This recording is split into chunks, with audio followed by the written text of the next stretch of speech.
All right, what is up, everybody? Welcome. I want to make sure you guys got sound.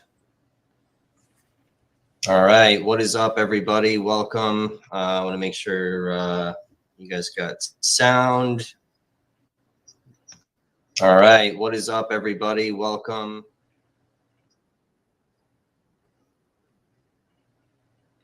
Are you getting an echo, Josh, from me? I was, because I had the channel open to watch the comments as well. I took care of it on my end. Got it. All right. Perfect. All right. So what's up, everybody? To tonight's discussion. So we are here with Josh. Can I say your last name or no? Yeah. I'm in way too much. I've said it a million times before. Yeah. No, Josh Ellis, American. Okay. Yeah, that's what I figured. All right. Yeah. So this has kind of been like a long time coming for us. You and I have met, probably almost a year ago, right? Back in January. Yep, January 5th, man. Yeah. Day before the Capitol thing. So just to kind of give people a little background. So this is, and Josh can kind of say his perspective on it, but so we had seen a militia flyer that had gone out for kind of a militia meetup in Kenosha on January 5th. There was a flyer, a separate flyer about Josh that was going around. I don't remember what the Facebook, but it's very, and it, so we see this militia one, and then we see this doctored flyer, the same one, that almost appeared as if protesters had done it. So I come out to Kenosha to kind of maybe antagonize some militia members and talk some shit a little bit. And then we run into Josh. I did play that stream, I don't know, maybe about a week ago, and stick with you. I was trying to get your attention, and then it ended up being, pretty decent discourse between the two of us. Yeah, I definitely agree with that. When once we got past the initial, how we met up, then and started talking, we were fine. Which typically is the case with most people. It's just a question of how long it takes to get past the bullshit, before you actually have some conversation. Right. Yeah, and my goal, like I said, when I was out there, to kind of talk some shit, kind of antagonize a little bit there. So, but yeah, all right. So we got you on finally. I'm a little upset you went on V's platform before mine, but that's all right. Question, Josh, and we asked this question when we saw you in Kenosha in January. The question was, what is a 3%er? And very smart assy, you said, look it up. But I want to get from you, because at the time you were a member of the 3%er militia group, correct? No, at the time I actually wasn't part of a 3% militia group, and this is part of the misunderstanding about it. So the 3% as a group started as a Facebook group and a website. The primary group was simply a patch wearing membership group. You weren't part of any group that had meetings or anything like that. It was paying your dues to be part of basically a Facebook merchandise group. And okay. However, the ideology of it, of the 3%, and we both know that this is false historically, but the original idea was that 3% of the population back during the Revolutionary War, were the ones who stood up and fought. Actual numbers are somewhere probably between like 15 and 25%. But the 3% was based on the 80,000 that actually filled out, pension paperwork and crap like that. So those were the official documented numbers that they could back up, and that's the initial ideology. Is that you're part of the 3% that are willing to stand up when tyrannical government rules and willing to do something about it. It doesn't say right wing, doesn't say left wing. The right wing thinks the left wing are the tyrannical ones. The left wing thinks the right wing are the tyrannical ones. I would say it's somewhere in the middle, but you back to the 3% point. We have a lot of groups and have had for some time that use the 3% in their name. Here in Illinois, we had We the People 3% Illinois. There were unassociated We the People 3% groups in other states. Prior to that, there was 3% Security Force, which was the largest 3%, named militia. Well, the largest militia, national militia in the U.S. At one point in time, that broke up and broke into a bunch of smaller groups. But yeah, so being a 3%er just means that you're not going to put up with tyranny. You're willing to do something about it, whatever that may be. So in all honesty, you'd be a 3%er.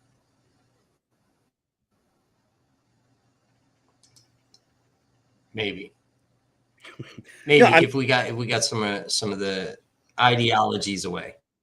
Well, I mean, but that's the only ideology. That's it as far as the 3%, goes. There's a bunch of stuff that gets slapped up in there and mixed in that's not part of the 3%. Your own your own brand of chili, so to speak, and everybody's got their own brand of that comes in. But the true 3% ideology, absolutely, you would be. Hell, BLM would be. Antifa would be.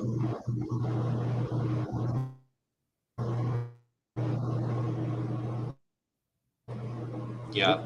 So all right. So you had mentioned as far as like 3%ers not being right wing, not being left wing. Why is that particular? We can discuss other militia groups, but why is it that particular group is labeled right wing and not kind of open for everybody, like you're saying? Well, I mean, the primary difference is going to be gun rights. The majority on the left are going. Well, I'll make sure I do this right for the camera. The majority on the left are going to be anti-gun. Which is going to be anti-Second Amendment. The majority on the right are going to be pro-gun, which is pro-Constitution, pro-Second Amendment. So that would be probably the only differentiating factor there.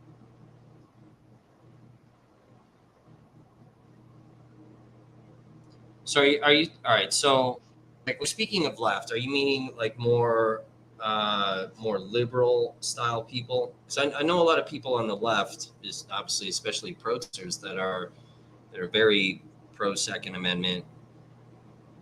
So how do you kind of distinguish? Well, that's why I say the majority, right? That you can't. And this is one of the problems, using groupisms of any kind, whether they be the left, Democrats, white, black, whatever. You're never going to correctly encompass everybody in there. It's one of the primary problems with that. So when we talk about the left, we're talking about leftists, liberals, Democrats, anybody who would be on that side of the political spectrum. Anybody on the right, is more constitutional, Republican, libertarian. Sometimes, I mean, libertarian is even kind of across the board. You got communist libertarians and constitutional libertarians. So, I mean, libertarian is even, a wide range. But in Hollywood, libertarian means Republican, but I don't want to be called a white supremacist. So yeah, I mean, anybody on the right side of the political spectrum tends to be uh, pro Second Amendment. Anybody on the left side tends to be, uh, you know, anti gun or pro gun control. Okay. So as far as let's just kind of talk about the race element of some of these militias. Now, I know that it's been very heavily documented that there are militia members from various groups that aren't racist, Mhm. and then you have white supremacists that are coming with their ideologies, and that has formed this very blanketed um, thing where it's almost, and maybe almost is the wrong word, where it's kind of majorly taken over that if you're part of a militia, you're racist and guilty by association. So I guess how does if you're to claim that you're not racist, but we know that these groups are being infiltrated by various white supremacy groups. Um, how does one remove themselves from that, or how do we distinguish who is, who isn't? Well, so Sense. definitely one of the major problems, right? And one of the things we try to face with mymilitia.com, the website which I own. It For simple terms here, we'll just describe it as kind of the yellow pages of militia. You're looking for a group, you can find a listing of groups in your area. You go check them out. They vet you, you vet them, find out what they're about, they find out what you're about. If it's a match, you get together, right? Um, I wouldn't say that the majority of militia people are racist. There definitely is an element that has gotten into militias, just like there is an element of BLM that is racist. They're anti-white, right? It just happens. So the BLM movement, just to specify, um, it happens. People, just like that night in Kenosha, there are some people who just want to do bad things, and they're going to go join a group where they think they can get away with it. Um, and they're not really part of the ideology. They don't really care what the ideology is. This happens in militias, Proud Boys, Oath Keepers, 3% groups, you name it. If you have any group that is saying that there could come a time for violence, no matter what the conditions, you're going to get people who are extremists involved. Now, we do have to step back a little bit and kind of redefine what a militia is. Per the constitutional definition, a militia is just a group of armed in some manner, pitchforks at the very least. They are the group that are willing to defend their community from tyranny and destruction, right? So, your neighborhood watch is a militia. When BLM, the movement, goes out and does things that are in at the right target, I would say they're being a militia. When businesses that have nothing to do with it get burned, that's a riot. But you got, a cop who unjustly shot somebody, and you go spray paint or whatever, attack the police station in whatever manner, that's different. That would be a militia. NFAC was a militia, the no fucking around crew, led by Grandmaster Jay. They were a racist militia, only allowing black members. The Black Panthers are a black militia, racist one. They only allow black members. Every militia that I've ever been a part of or connected to or just in conversation with the leadership of, uh, tends to be extremely inclusive. I mean, you talk about the Proud Boys, they're not a militia per paperwork, because there is a legal term of militia that adds a whole lot of uh, a whole lot more restrictions on a group. Let's put it that way, at a state level. Excuse me. And what happens there is, you have to follow those restrictions. So the Proud Boys define themselves as a fraternity. Based on the constitutional definition, yeah, they'd be a militia. But the guy who was in charge of that group for the longest time, half Cuban, half African American. You've got the Oath Keepers, the number 2 guy in charge, black guy. I've been part of militias that have Hispanic, have black, have Asian, you name it. It's multicultural. I have not been a part of any of them that are racist, that are exclusive in their membership. I do know they do exist, but quite frankly, I try to stay the hell away from those.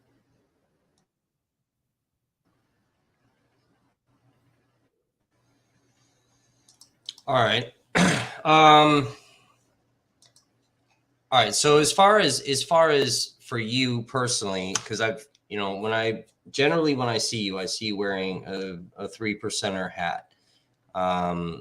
Which That's my other hat, one, by the way, so I could put in my little souvenir box. So why wear a 3%er hat if you're not part of that group? And I, like you said, 3%er. Well, it's a similar question of why fly BLM flags when you're not part of the BLM organization. You support the cause, you support the ideology.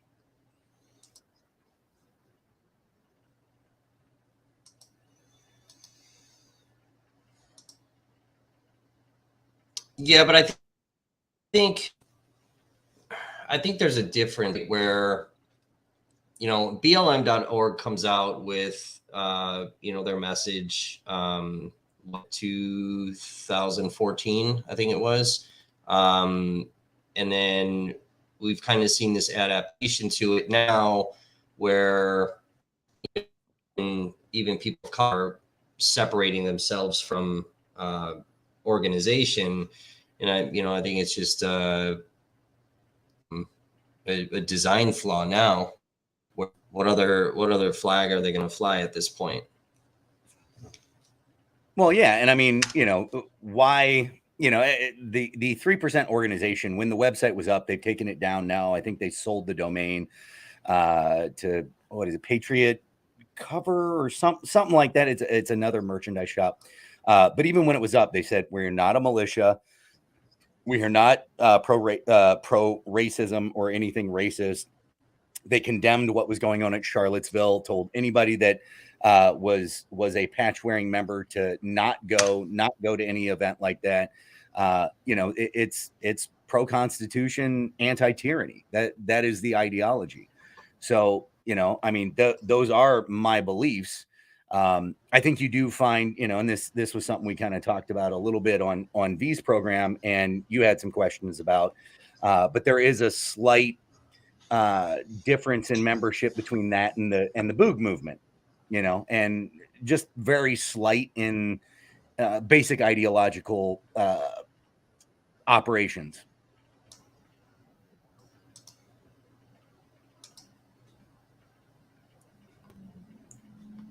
Yeah, and so is there a particular that you would say you identify with, being Boogaloo or 3%er, an Oath Keeper, or whatever? Well, is there one that if we nailed Josh Ellis down? Personally, I think I would be more ideologically on the Boog side of things than the 3%, but I do fit into both categories, just because in my view the 3% are ideologically, they're more defensive. They hope that tyranny does not come, and the day that tanks roll down the street, they will be there to stop, defend.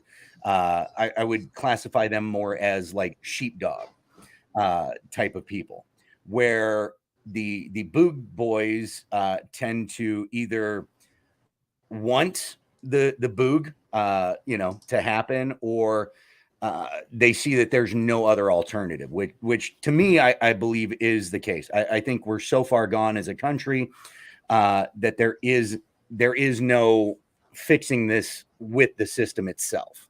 I don't think you can fix this within the system. Right. And just so people kind of have a little bit of background on Boogaloo Boys, and I'm going to jump back to 3%ers here in a minute. But so the Boogaloo movement essentially, is it kind of very loosely started in 2018, but grew a lot more popularity in 2019, 2020? Am I understanding that right? It actually started early 2010 to 2012, somewhere in there, on 4chan, 8chan, chat rooms like that. It originally spawned off of, I think it was a movie from I want to say it was 1984. But the Electric Boogaloo was where the ideology kind of came from. And I believe that movie came out in 84. But anyway, the ideology started in chat rooms. It was really loosely held together, as truly nothing more than an ideology. And then when Mike Dunn got involved, he actually took up the leadership mantle of it for a while, until he essentially turned informant, from what I understand, on his second in charge, who had a shady past, and then left the organization, and the little bit of organization he had fell apart. So at that point, it really is just it's very similar to the 3%. It's dudes who, when they hear a call for a 2A thing, they'll throw on their Hawaiian shirts and show up. Right. Why is it that we're seeing like Mike Dunn or Enrique Tarrio? Why are we seeing a lot of these very kind of high-ranking members that we're finding out are, or have been for quite some time, informants for the federal government? Why do you think that is? I mean, well, shit, look at Michigan, man. We found out that 4 of the top people in that Wolverine Watchmen thing were actually feds. It was a setup. I mean, I think personally, I think there are a lot of Fed involvement in these organizations. People ask me all the time, well, there are feds on my militia. Sure, there are. The fucking NSA watches everything. You throw off any kind of trigger word, you're definitely on there. And you think a site like mymilitia.com isn't monitored a little more heavily than, say, sunflowers.com? I mean, of course it is. So, yeah. Right. Yeah. And and I definitely want to get into that later, where I know you've definitely taken a lot of scrutiny from the FBI when it comes to the mymilitia.com. So I definitely want to touch on that tonight too, if you're cool with that. Yeah, man. All right. And then, so when you were talking about the Boogaloo Boys, you referred to a phrase called, where these guys want the boog to happen. Just for the viewers, it's kind of a slang reference to kind of this future, sometime down the road, civil war, right? Right. It's, and there's no set way it happens. It's essentially the purge in America, whether that be because of a grid down situation where every man for himself, starts happening, whether it be because tanks are literally rolling down streets, whether it be because, they're knocking door to door, arresting people and confiscating guns, whether it be because of a zombie apocalypse, whatever that is, that situation where now every man is for himself is the boog. Right. All right. So sort of back to the 3%er thing. And I guess it makes me curious why, if we look at if 3%ers as the group, just as a whole, you know, we're seeing a lot of very kind of terroristic activities by, you know, a lot of these, and especially some of the more prominent members in different chapters throughout the country. And I hit a fucking screen here, and I clicked it because I wanted to read off some of these really horrible terroristic crimes that some of these guys have participated in.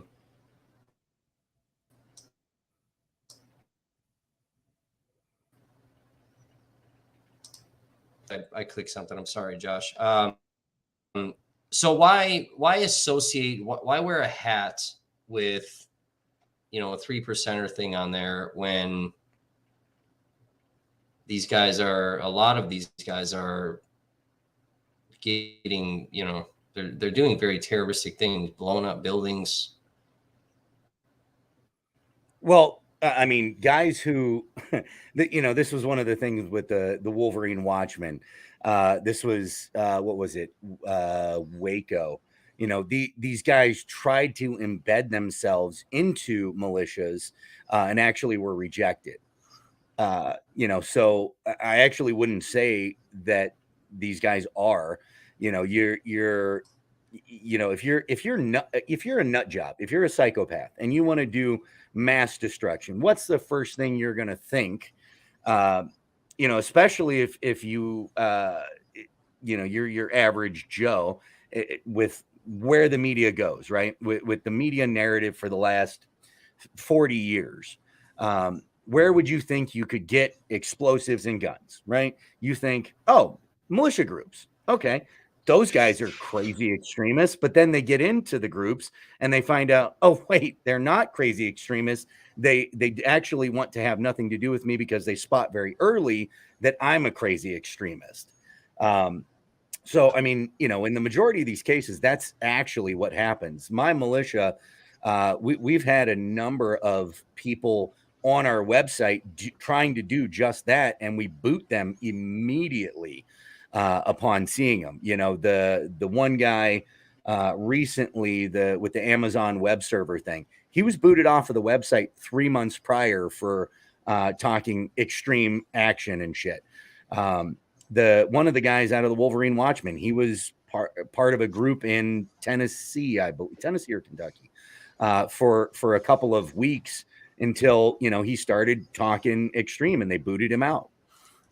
So yeah, I wouldn't say that these guys are actually part of that. I'd say they try to become part of it to help with their master plan, and then quickly realize we're not about that. Right.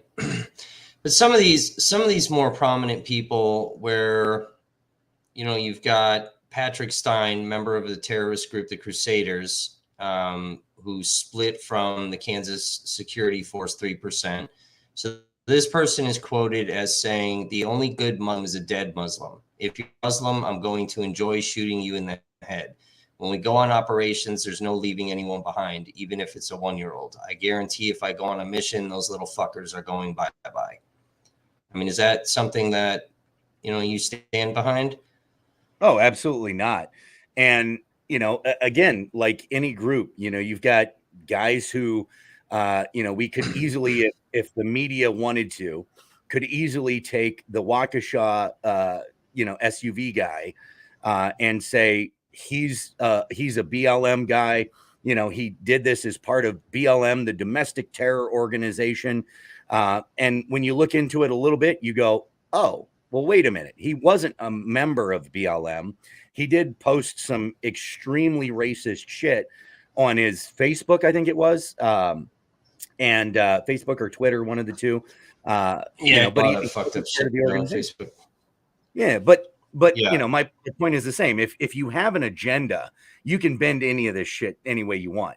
And when you start to dig into them, you find out half the time they're actually not militia. or they were booted out of militia because they were extremists, or they started some small group and called themselves a militia, which quite frankly, in a lot of states you have to be registered with the state to be a militia. So are they really? I mean, did you register with your state to become a militia, or did you just say, yeah, we're the militia? Right. Yeah, it's just reading some of these things, and there's a few more where like Chris Hill, leader of the 3% security force, is quoted as saying, "If you can use deadly force at Area 51, why the fuck can't the same be done at the border?"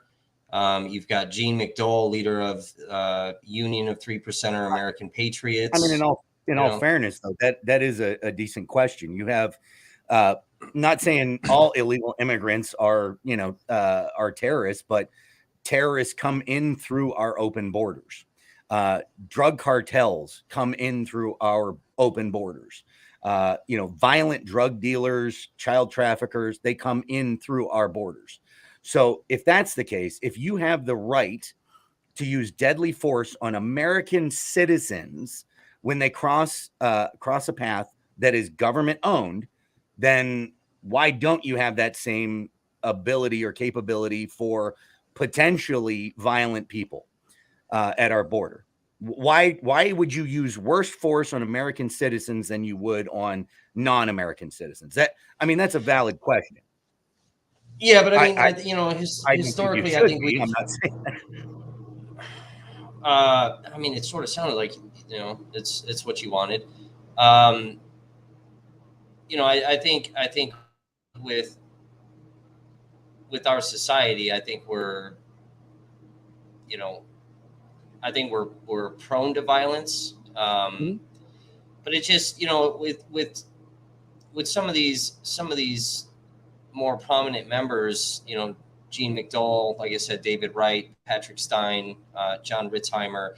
I don't think these guys are maybe sitting down, maybe having a rational conversation of, hey, let's discuss maybe some border issues that we might be having. I mean, these guys are actively talking about, let's go shoot some people. Let's, go blow some buildings up. I mean, even the original founder of the 3%er movement, Mike Vanderboog, like, I mean, he's pretty in some of the things that that he talks about, and then the ideologies where where we're seeing on some of these flags and some of the stuff that is essentially being kind of praised, and maybe that's not even a strong enough word when we're thinking about the Bunkerville standoff, Waco, things like that, where some of these symbolisms are showing up on flags. These are things that are being praised by these groups. Why, like, how do we look at that and go, well, what the fuck? How do we take you people seriously? How do we not think you're racist? How do we not think that you're violent when these are the things that are being said? These are the symbolisms. These are the situations that are being praised. Like, how do we? Well, that's the problem in our society today, right? Because the exact same question happens with Antifa and BLM. Anybody in the organization or movement, like the right has the exact same question. If you support Black Lives Matter and are against the phrase "all lives matter," how are we supposed to support you as anything but a racist? If you support an organization, whether part of it or not, if you're using their name and their hashtag and promoting essentially their organization that got millions of dollars from Warner Brothers, is a PAC, super PAC, which is a political organization. If this is what you guys are about, how are we supposed to like you? How are we supposed to respect you or take you seriously? If you're pro-socialist, pro-communist, pro-anarchy, Like, how is somebody who considers themselves a, you know, good old boy redneck American supposed to take that seriously? You know, and Yeah, but it's the problem in our society. the U.S. is made up of capitalism and socialism. It's not just Oh, it's totally. not just right. So, but and we keep kind of coming back to, well, what about BLM? What about Antifa? If we No, can no, just stick it I'm to, simply bringing up a bigger point. Both sides, right, wrap each other in this group and say all of you are like this. You know, the couple of bad individuals that represent your group, all the rest of you are like this. And this is why today most people can't sit down like we are right now and have a conversation like me and V did. You know, we can't just sit down and have a conversation because we're looking at the other side like, well, you're a freaking leftist, so you're pro communism.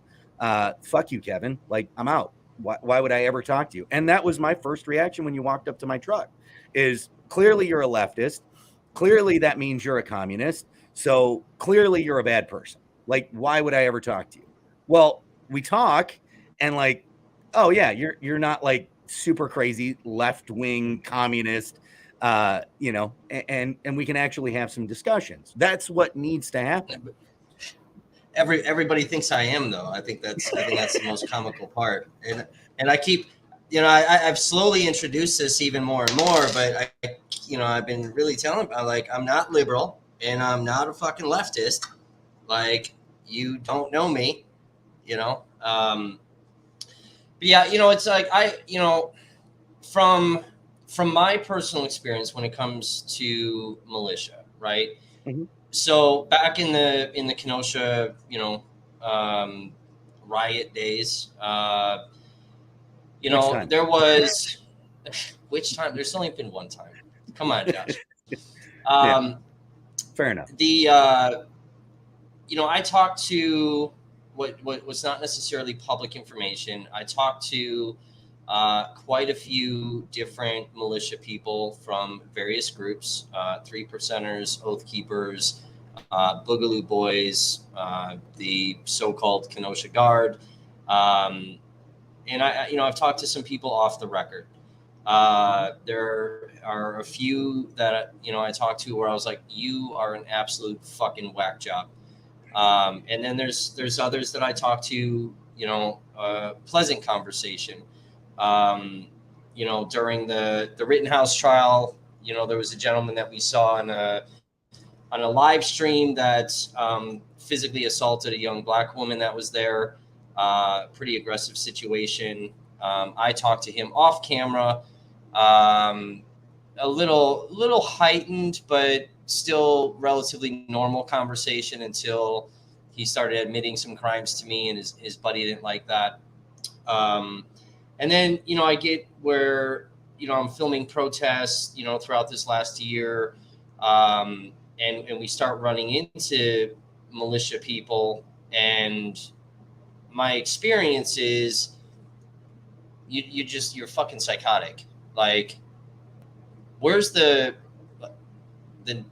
normal conversation that I've had off the record? Like, why, when this camera is on people, we got to act like fucking lunatics? Like, you know what Oh I yeah, mean? And that's why, like, when I I get do. I've excited, seen the same shit.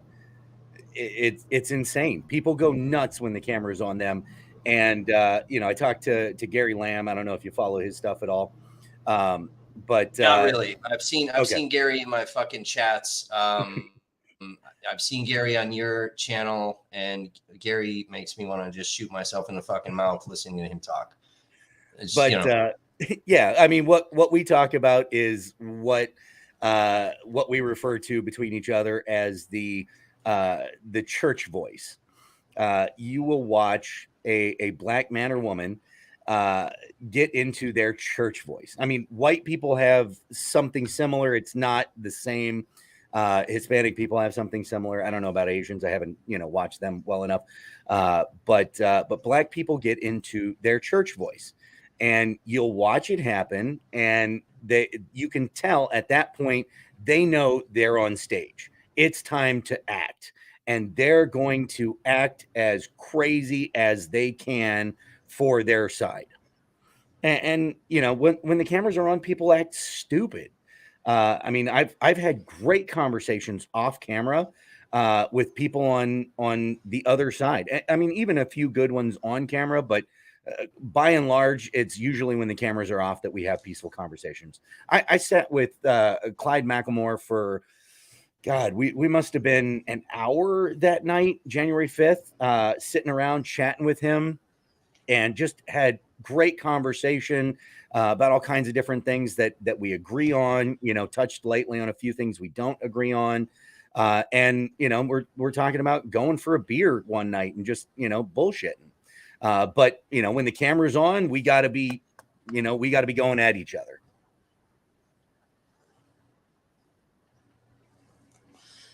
Yeah, but Clyde's not like that, even with the cameras on. I mean, we've seen it depends on the energy that's being thrown at Clyde. You know what I mean? Well, I mean, it depends on whose camera is on too. I've seen Clyde. I've seen him engage with people that were being hostile to him, and he's very calm and rational. But you know, and then yeah, I've seen elevated voices and heated discussions as well. But why is it though? Like, why can't they just act fucking normal? Like, if they're my experience here in Wisconsin, I can only watch videos like everybody else, but again, where it's just like you're acting like a lunatic, you're saying shit that is very vocally racist, and but then they claim that they're not. Why fucking if you're not racist, why are you saying racist shit coming out of your mouth? Like, why is that just for the camera? I think the first thing we have to do is realize that everyone is racist, because racism is groupism, right? You are automatically going to assume things about any group. There are stereotypes of groups, no matter what kind of group, for a reason. And the reason is the majority of the time, those are true. Now, is it wrong to be a racist? No. Is it wrong to be a bigot? Yes. What's the difference? A racist will have those presumptions before meeting somebody or talking to somebody, but are willing to talk to them and find out who they are.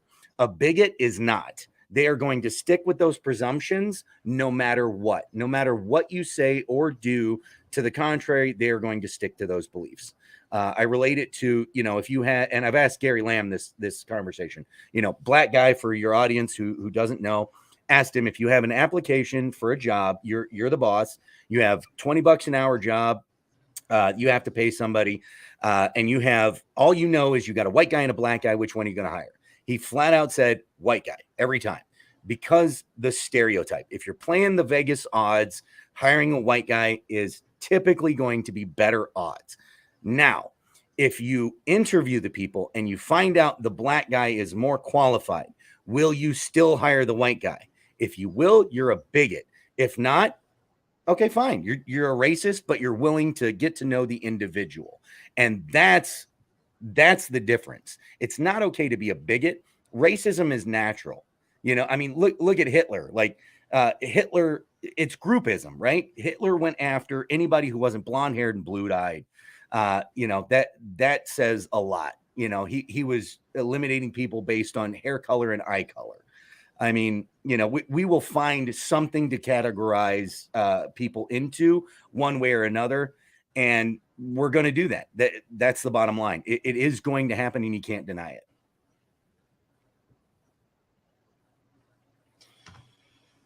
All right, so I don't even know how to fucking respond to that, but I've met a lot of that are not racist. I think. I mean, could there be a distinction? Like, you're using the terms racism and bigotry. I would I would say that those two words are exactly the fucking same.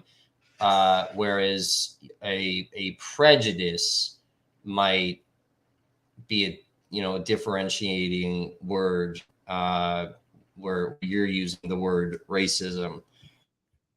Well, I mean, keep in mind what prejudice means. It means to prejudge someone. We do that all the time.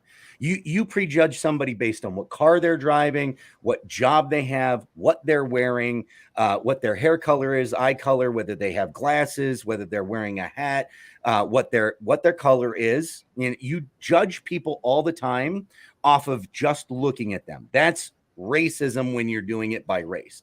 Uh, so yeah, you prejudge people based on their race. Everybody does.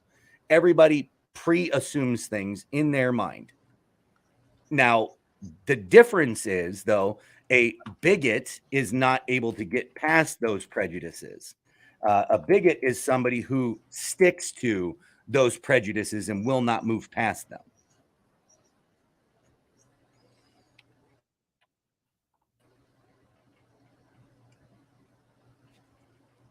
And being this, having a kind of preconceived notion is changeable.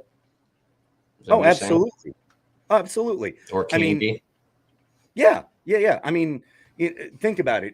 If you think, oh God, I'm trying to think, because I personally I work off of as much as I can individualism. I try to get to know people. But somebody drives up in a shitty car, right? Things falling apart. You're immediately going to assume, and this is coming from a sales background, so let me make it more real that way. If I go up to somebody's house in the construction industry looking to sell them work, the outside of their house is falling apart. They have junk in their yard. I am immediately prejudiced, right? But then I walk into their house. I get to talking to them. I find out that they happen to actually just not be physically fit, and they have a ton of money. Now, my prejudice would immediately tell me that this is not going to be a good customer, but I'm going to walk in and find out. So, that's the difference.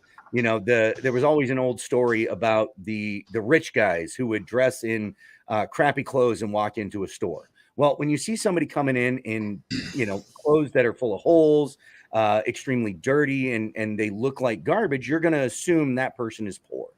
Um, so why, that prejudice, why would you go talk to them? Well, I was always trained. You go talk to them. You find out who they are. You find out more about them, because they always could be that rich guy. And it does happen from time to time. So yeah, I mean, it's a matter of, are you willing to go past it, and defining the two separately, because prejudging somebody is not wrong. It happens naturally. However, sticking to that and being unwilling to look past that and judge somebody on an individual basis, that's bigotry. Okay, so would you not? All right. I think all of us could understand the word prejudice, and I think a lot of us do have a prejudice towards something when it comes to somebody, or we have maybe not on a daily basis, but at various times throughout our life. I would definitely agree that bigotry is way stronger than prejudice.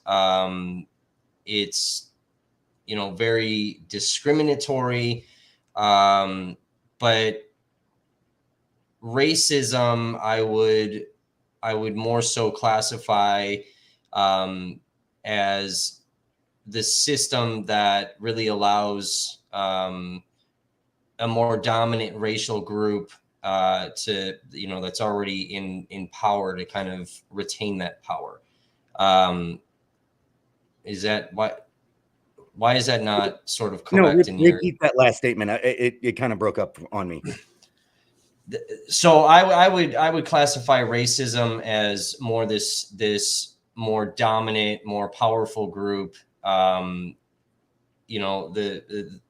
system that kind of resides over that group, kind of allowing that group to retain its power. I would think that racism is stronger than bigotry, not the other way around. It's more system relevant. Well, that depends on how you use it, right? And if you're using the dictionary definition, it let me, whoop, I skipped off that page, right? Racism, noun, prejudice, discrimination, or antagonism directed against a person or people on the basis of their membership in a particular racial or ethnic group, typically one that is a minority or marginalized, right? So prejudice, discrimination, or antagonism. Yeah, once you get into the discrimination, the antagonism part of it, absolutely. That to me is more on the bigotry side. But when you're strictly running off of racism, which is a groupism, right? It's prejudice based on some class. There can be poorism. I don't know, whatever classism. We have all these different things. Well, classism is not liking people of a different class. And to your person, April Rain, my point is yes, poor people are bad for salespeople. Uh, if you don't have money, you're not good for me as a salesperson. That's what I'm saying. Not bad people in general, although you make bad choices and choose to stay in a bad situation, you're not all that great a person. Everybody deserves a second chance, and by all means, get out of your situation, fight out of it. I've been poor many times in my life, and I've come out of it. So no, are poor people inherently bad? No, but get out of it. But anyway, Yeah, but it's not that easy to get out of that. The systems no, it's not. when it comes to the poor are not set up, um, I can speak from experience where in Kenosha, there was that I lost everything, and I'm not a dumb. I knew what all the programs were, all the systems that were in place, whatever helps that were available. I literally utilized every form of help out there, and it didn't matter. I was still not in a position to, and even working on top of getting all of the help within that city, still was not in a place to be able to get back on my feet. And then this program that's out there, the Shalom Center, convinces the city to stop to all the smaller programs, give it all to them. They're going to be the solve all problem for the homelessness in Kenosha. And then and they get all this millions of dollars. They build this bigger facility that's supposed to solve all the problems, and it was supposed to house all the homeless, and it doesn't. And in the meantime, it shut down every other program or the programs that are out there. So saying like, hey, get your shit together and get off the street, when you're utilizing all the programs and it's still not enough. I mean, it's not that fucking simple. I think there's too much, there's this big stereotype that, majority of homeless people are drug addicts and alcoholics. And if you've not been in that situation, I look at people and I'm like, well, sorry, you don't know what the fuck you're talking about. I've been around a lot of homeless people that are not drug addicts and alcoholics. Oh yeah, and some people didn't, like you. I mean, you had made a comment, making a bad decision.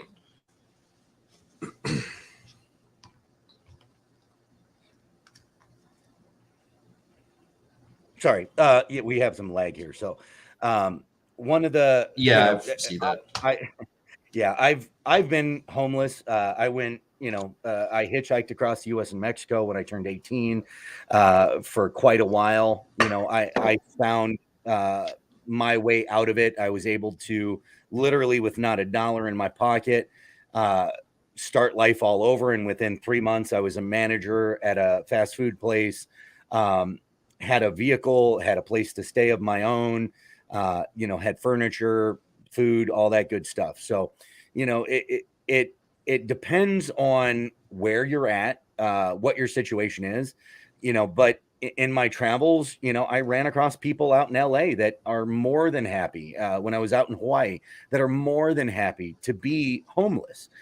We lived in, Naperville not that long ago. There was a guy who lived about 3 blocks from me in a little tent right next to gas station.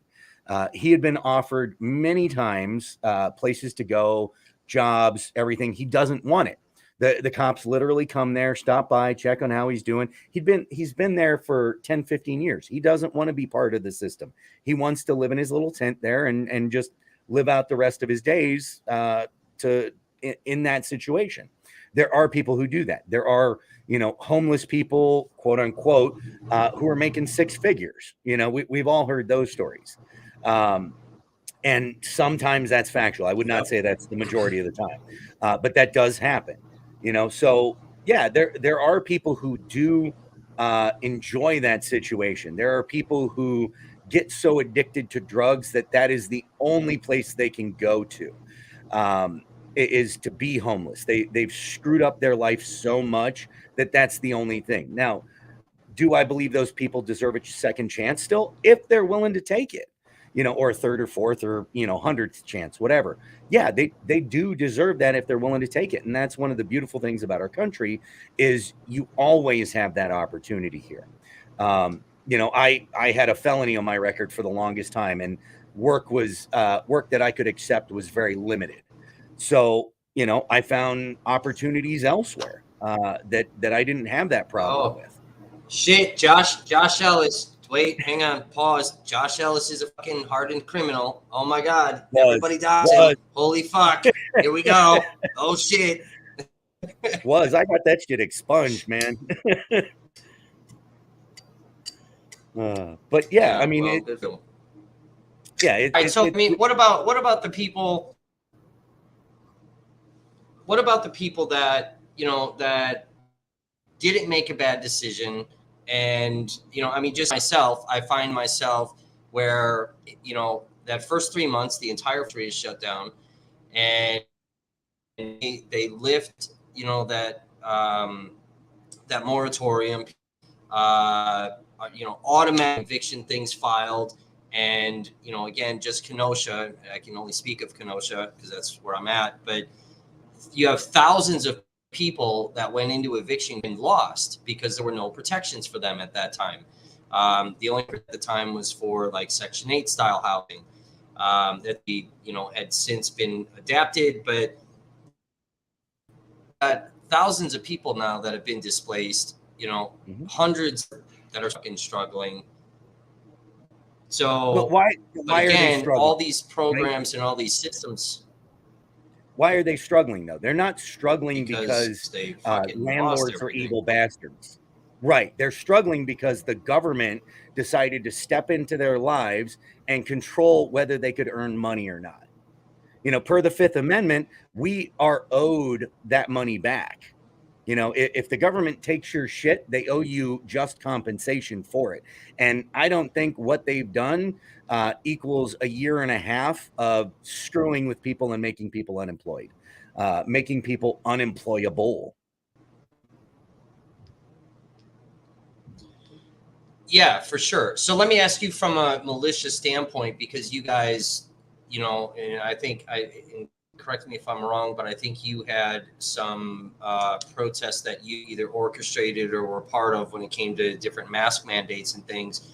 So where were you guys with Matt? That's what yeah. So where were you standing up for these constitutional of, all these people fucking evicted and coming in and just fucking everybody? Where's our beloved militia members at during this time? Honestly, the militia members wouldn't have anything to do with it for the most part. I mean, my militia was one of the few organizations that actually backed us. At the time, I was not the owner of my militia. The original owner was one of the few organizations that were out there. We did have, I mean, there were a few militias out in Sacramento. One of them, one of the groups showed up. I think, what was it? North Carolina or something like that. They did. They showed up at a couple other protests prior to May 1st, like Ohio, Michigan. The big thing there was part of our deal. That was where quite a few militia members showed up. So some of them did. But it's also dependent on the group. There are militia groups that have, like here in Illinois, been regulated to being nothing more than a prepper group. Illinois is extremely strict on what militias can do and cannot do. So it essentially regulates them down to nothing but prepper groups. And not that, prepper groups aren't needed, but militias are a function of the government and are supposed to be there on those kind of things, supposed to be out at those protests, supposed to be standing up for people's rights to work, standing up for people's rights not to get, forced medical treatment. Let's leave it at that.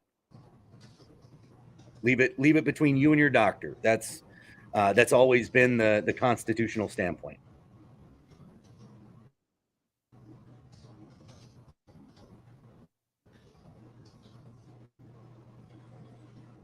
All right, so I think when it comes to that point, I think you and I agree on that. I had a job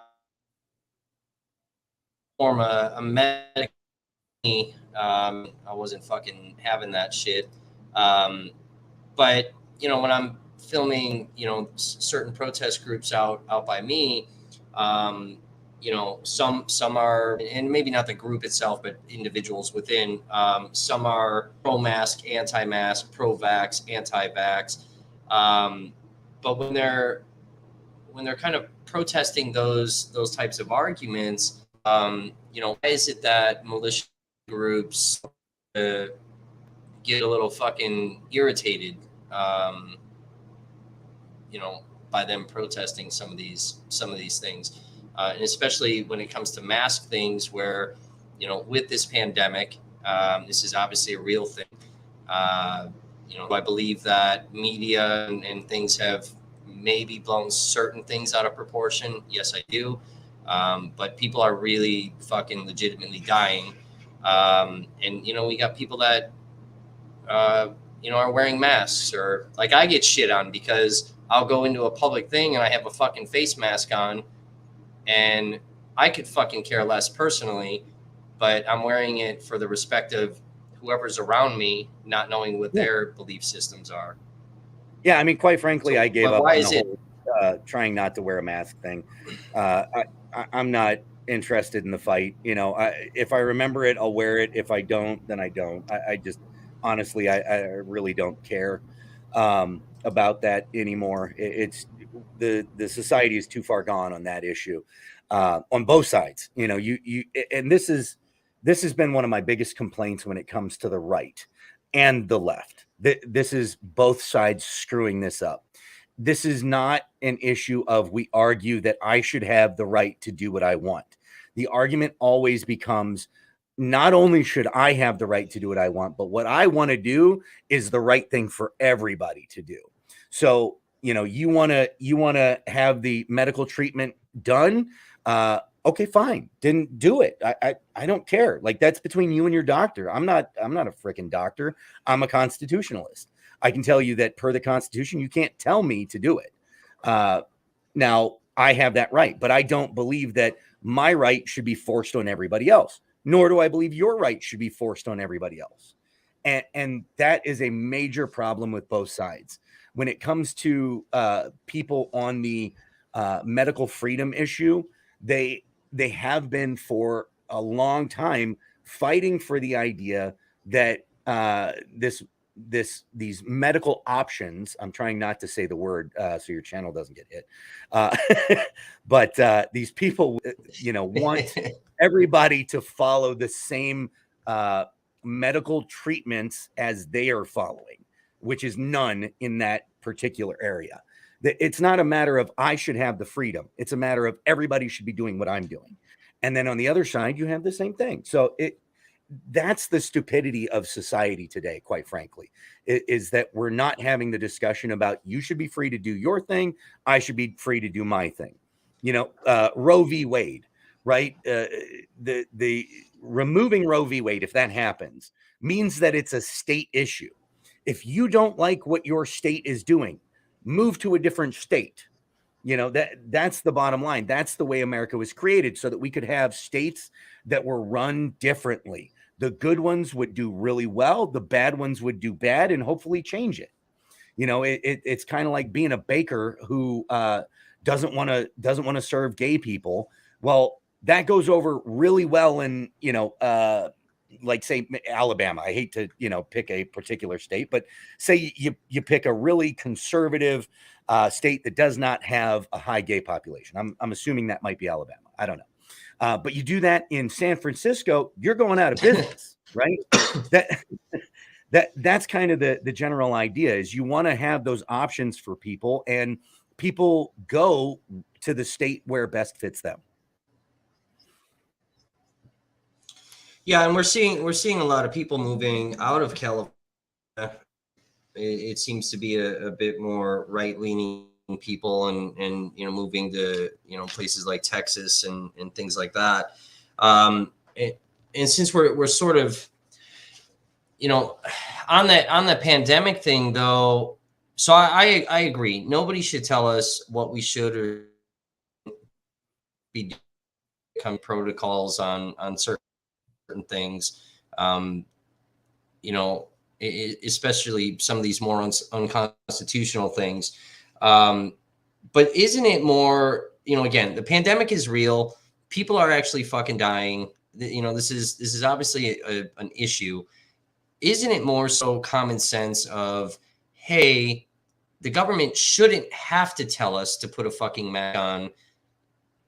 Let's just fucking wear it. Let's just try to see if we can get rid of this whole fucking thing, instead of these sides just into blows with each other over it's fucking fake or it's real.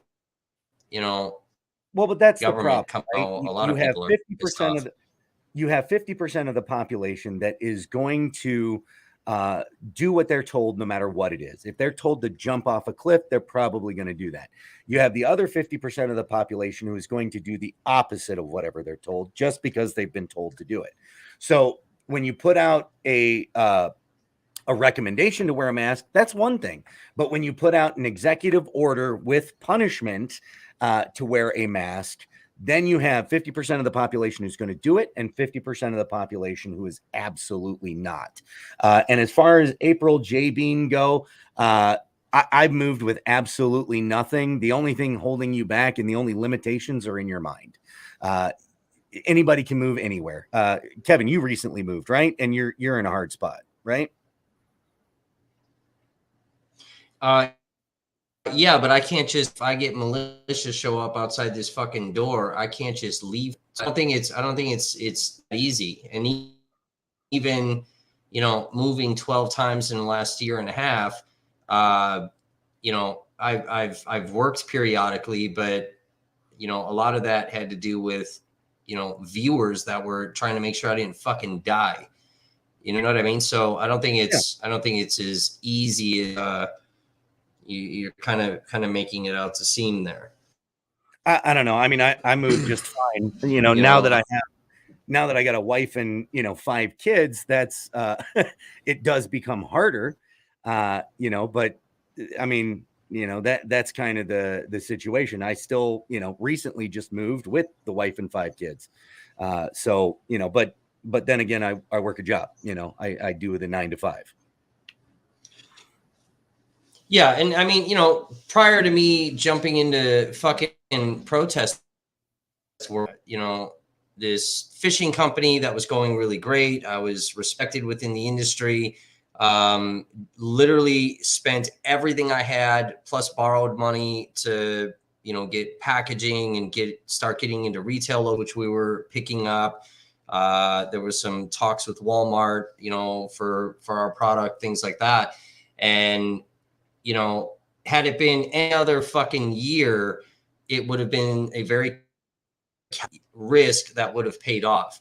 But taking everything I fucking had saved to make this, to take this risk, and then all of a sudden get fucking whacked with a panic where they're shutting fucking lakes and rivers down to the point people can't even go fishing now. That's how, and I very heavily, but that's how in 63 days in a fucking, and I was working full time. I was working fucking 80, 90-hour weeks while living in the fucking hammock, stealth camping throughout fucking Kenosha. So I mean, when it comes to home, I definitely disagree. I'm working 80, 90-hour week, fucking, it's just not that easy to get back on your feet. And then I go out like an asshole to go film a fucking riot. And here I am a year and a half later in protest world. And I don't know if I'm fucking any better off than I was a year and a half ago at this point. So I don't think it's as easy as, kind of what you're, I don't know. I don't alluding think to. I don't think it's as hard as people make it out to be. When this is the same shit. You got a guy who gets fired back in 2008 from some big high-powered executive job, right? Well, he just can't find a job. Bullshit. McDonald's is hiring, motherfucker. Like, you can't tell me you can't get a job. You're too high and mighty to do that. You refuse to lower your standards. Sure. I mean, dude, I was living in a 4-bedroom house with 2 stories and a basement. Now we're living in a 1-story house with 2 bedrooms, and we're making it work. It's not ideal, but it's a temporary situation until we get where we want to go. So, it's not as hard as people make it out to be. You just have to be flexible and willing to compromise on, your standards being way up here. Yeah, I don't know. It's not hard. Like when I was in Iowa, I landed there with literally a bag and nothing else. No money, no job, no nothing, no contacts. I walked into the KFC. I had a job. The dude there said he knew a chick who could rent me a room. So went there. She made a deal. I would pay the first 2 weeks once I got my first paycheck, and then I would just pay weekly. But I was renting a room, man. I mean, this was crappy. Like, she had a crack house she ran downstairs. Like, dudes coming in and doing crack and crystal meth like crazy in her living room. I went up to the bedroom, slept, got out, worked, and then hung out outside until it was time to sleep. Like, everybody can do it if they're willing to lower their standards to do what they want to do. So I don't know that it's that hard. Yeah, certain things I would agree there were, adjusting what's important to you and, and whatnot. I mean, going through what I personally went through with all of that, and then also having this love for hiking and whatnot. If I ever got a girlfriend, she might think I'm fucking weird cooking out of a camping cook pot and not really having all this fucking dishware that I could personally care less about. But yeah, I think it's a little more challenging. But all right, let's move on to. I really want to talk about. There's a lot of other topics. I want to talk about the mymilitia.com. Okay. So my understanding, and I don't remember the gentleman's name, but mymilitia.com was owned by somebody else, and you had recently purchased the domain for that, correct? Yeah. So what happened was the guy who actually built, designed, and owned the website backed me when it came to the May 1st protests. The Guardian wrote a hit piece on him, basically saying that he knew a guy who knew a guy who knew a guy who knew a guy who might be racist. Therefore, he was racist. he had a 9 to 5 job and really couldn't take that kind of heat coming down on him with what he did at the time. So he essentially offered it up to sale for me. He had offered to a few other people that knew more about the site first. They kind of turned it down. And I kind of said, well, shit, they're already calling me a racist just for being pro-Constitution. So why not? So yeah, then I bought the website from him and I've owned it since end of April of last year. Okay. And was it prior to you taking over it? Somebody had created this hashtag My Militia Challenge, which was kind of a campaign for anti-fascist websites and all this. Well, Is that I don't know prior about to you, or?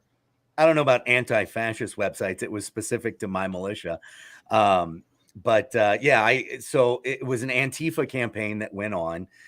It was promoted by Antifa groups on Twitter, on Telegram, and spread that way to anybody who supported the Antifa ideology.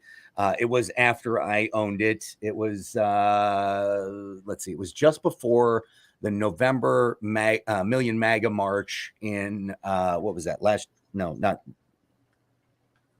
a year ago. Yeah, about a year ago. Yeah, a year ago. Yeah, so it was right around then because I was actually in Arizona when I got a call from my second in charge, who actually does most of everything running that website. And he takes care of a lot of the moderation, making sure the other moderators are on top of things, so that we don't get a lot of the crazy crap.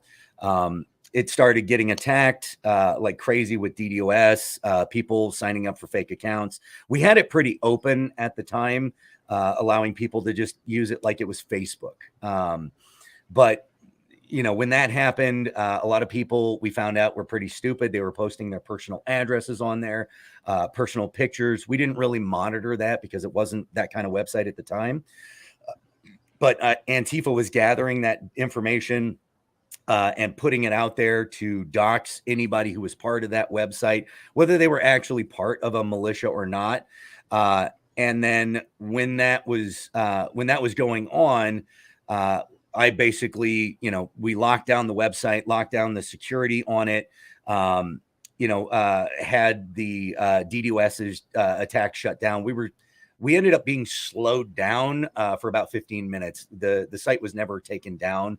What was it? A day or two later, we finally actually took the site down to do an upgrade on the software to it, but that was about it. And that was just to enhance the security even further. And I was in Arizona at the time. I ended up driving back to Illinois to drive to Virginia where they were at. And then once I was out there, it was kind of like, well, hell, the Million MAGA March is going on, just a few miles north. So might as well go there and check that out too. So GoDaddy was the original domain registrar, and Fluid Hosting LLC was the server. So they never took you down. You guys ended up switching platforms. Yeah, we switched where the servers are at, and switched where the domain hosting was from, in order to make sure that it was less likely to get cancel cultured. We were using a company for the software, the back end software of it. We switched to a different company for that as well, that was a little more secure and a little more anonymous. We wanted to make sure that basically we couldn't get canceled, in any kind of free speech censorship, by citizens. All right. And is My Militia still banned from PayPal's platform, or has that since been resolved? No, we're still banned from their Google AdSense, several other places. They don't like that we allow free speech, and that we're deemed a white supremacist group, which is funny because several of our members are not white. And I always say, white supremacist groups seem to be today, the groups that are called white supremacist groups tend to be the most accepting of any race you could imagine. It's funny. Yeah. All right. So the guy, and it escaped me for a minute. I have it written down. Chad Embry is the Yeah, Ohio conservative that originally owned it. Right. Okay. correct, correct. All right. So now your site at the time of this particular article had upwards of 20,000 different users, organizing more than 530 different militia groups in the U.S. Is that still around the same number? Have we increased, decreased? Increased significantly. A lot of the media attention that went through uh, probably close to doubled those numbers. Um, as we're keeping things more tied off, it's been growing a little slower now that we're not getting quite as much attention from the media because the elections are all over. Yeah. But Vice, The Guardian, all of those guys, they love to have us as the scary boogeyman for election time. Yeah, I saw a lot of articles, and then there was like your mymilitia.com ended up getting kind of taking a hit with this, and maybe you had mentioned this person earlier. I know you mentioned a few that got removed from the site, but Michael Hari, that bombed a mosque in Mhm. Bloomington, Minnesota, and uh, sounds like kind of came to my militia to try to get people to kind of rally to his defense. How accurate is that? He was actually before my time, but if I remember correctly, if it's the same guy, and somebody in the chat can correct me if I'm wrong, but he may have been on there for a short amount of time. As soon as any kind of extremist talk was mentioned, he was booted off of there. If that's the guy I'm thinking of, I got a brief overview of stuff that went on before I owned it. It really yeah. He was, yeah. There we go. He was kicked off long before any of that happened.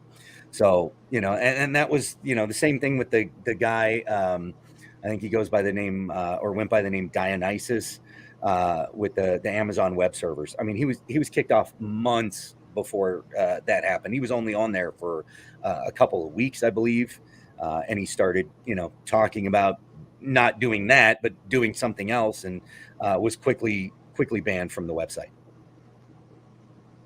Okay.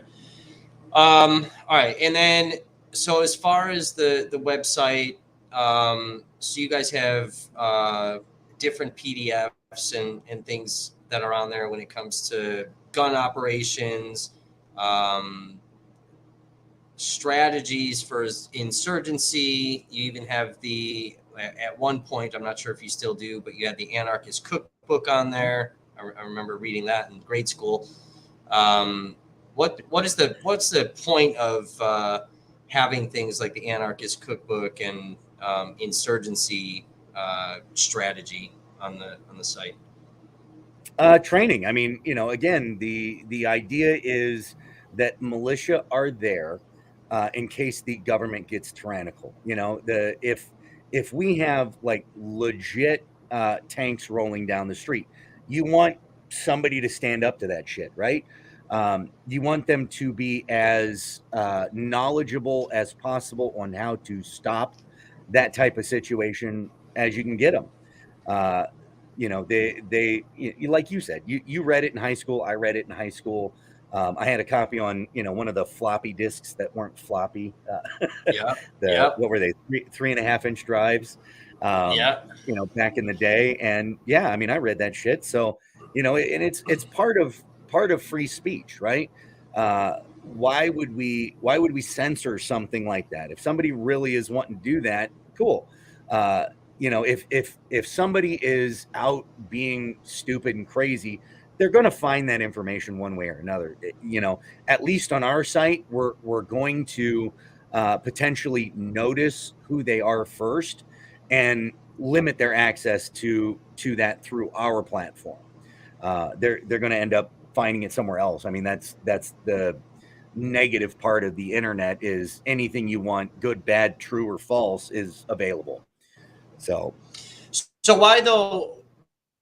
If we go back to sort of talking about earlier, like the three percenters and some of these guys and related to these very terroristic attacks of bombing, blowing up buildings, and kidnapping people, and there's even been a couple of militia members from a particular group that have killed law enforcement. Why host those types of things on your site that they can get somewhere else, but kind of be tied in with? I mean, aren't you just bringing this negative attention that you almost foster this idea of, hey, it's okay to be the next Timothy McVeigh, and here's the anarchist cookbook to go learn how to make fucking napalm and a fertilizer bomb and go blow some shit up, and you get to find this shit on mymilitia.com. well, I mean, Is it like bad? Yeah, it's definitely bad publicity. You can spin that to a negative light for sure. But it's similar to the discussion of guns, right? So, do we want to ban guns across the country because some bad people do bad things with them? No, because the thing that stops them is good people with those things, right? It's a little bit different in that situation. A good guy with an explosive is not going to be stopped by or a bad guy with an explosive is not going to be stopped by a good guy with an explosive. However, there are things that there are purposes to have that kind of knowledge that are defensive, that are anti-tyrannical government, that are simply experimental. Um, Scientific research. I have seen people on YouTube who will play with different formulas from books in there, just purely for experimental fun, things like that. And in those senses, you do want to have that knowledge available. You want to try to limit the crazies from it, which is what we do. We try to limit the crazies from it as much as possible, from getting that information from our source. And so far, none of those people that you mentioned have honestly been attached to my militia, other than trying to join and getting booted off quickly. And even most of those people you mentioned weren't part of any 3%er group or militia group. Like I kind of said before, many of them were either feds or were booted out of groups very quickly for similar reasons. But you've had a couple of people that were on the mymilitia.com that have been booted off because of their involvement in some very serious. No, they weren't booted off because of their involvement. They were booted off long before their involvement in very serious things, because they clearly were nut jobs, and we don't condone violence and things like that. Okay, so let me ask you, because I've heard you talk about censorship and free speech, and there's obviously a difference in definition between those two. So if you have companies like PayPal and Venmo that are banning you from these platforms to be able to generate funding, and then you have to go to other places, like Cash App and Give, Send, Go, things like this, you're being censored, I would say, by PayPal and Venmo. You're against censorship, against anything that goes, violates the First Amendment. But then here on your own website, mymilitia.com, you're also censoring people from that. So why is the double standard in one thing? Okay, yeah. I get where you're going. So I am not anti-censorship, and I talk about this very, very clearly. The censorship is the right of every business and organization, and I actually jump on the back of right-wing people all the time for saying that Facebook is violating my First Amendment rights. No, it's not. Facebook is Right. not the goddamn government. They are not Right. violating your First Amendment right. Read the First Amendment. That's not what it says. Now, what is Facebook doing? Facebook is censoring based on political ideology. That they absolutely are doing. That is a violation of section. Oh man, I'm usually so good with this one. What is it? Section 230, section 203, 230, section 230. There you go. Which is essentially the bill that was created in the 90s that gives platforms like Facebook, Google, the separation of liability from what others post on their platform. The purpose of that bill clearly states that it's to create diversity of communication. Well, when you're only censoring one side, that's not diversity. You know, you can claim all you want that, well, that side's feeding misinformation, but I mean, you know, when Facebook boots off anybody who's talking about Rittenhouse and saying that he's a mass murderer, and then look, guess what? The trial said otherwise. He was in self-defense. Well, that clearly is discrimination, which is different from censorship in its base, base purpose there. You know, censoring people who want to do child trafficking, who want to kill and hurt other people. And this is one of the biggest things. So back in April of last year, there were at least 2 Facebook pages called American Revolution 2.0. One of them was mine. We grew to somewhere close to 100,000. I think we were a little bit over that at one point in time when they first knocked that page down. We ended up recreating it. It was knocked down several times. But there was another page that legitimately was a white supremacist group, like legitimately. While on my page, we were saying, be peaceful, go out and practice your First Amendment right to peaceably protest. Do not bring firearms to the event, wear a mask, do 6-foot social distancing, and leave your Trump shit at home. So, you know, like this is literally what the protests were supposed to be and what we were promoting on there. And they shut us down, but left the white supremacist group open. So, you know, that says a fuck ton about Facebook's back asswards way of doing things. Yeah, well, I mean, I don't think it's aimed at one group. I think at one time it was very aimed towards the left, and then another time it got aimed at the right. But I think Facebook is fucking whacking everybody at this point because I'm not on the fucking right and I got permanently whacked the Never Stop page. So, so how do we? All right, so Facebook, let's just take them. You know, like for a page like the Never Stop page, you know, that page, all we did was post the live streams. We posted the articles. We posted, you know, pictures, like screenshots of certain things. If we found a video on YouTube or the other that, you know, whatever side that I felt that people needed to watch, you know, I was getting shit fucking pulled. I was getting banned for 30 days. So how do we stop that, or we don't? Well, I mean, honestly, this is a discussion that needs to be had, right? With Facebook and somebody who's legitimately looking at Section 230 and the purpose behind it. You know, if you're going to be if you're going to have the protections of being a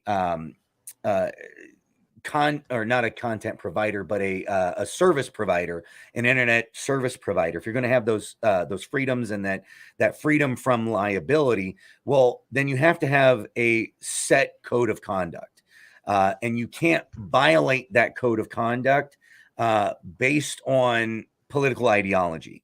One saying something about medical treatment freedom should not be something that gets you banned.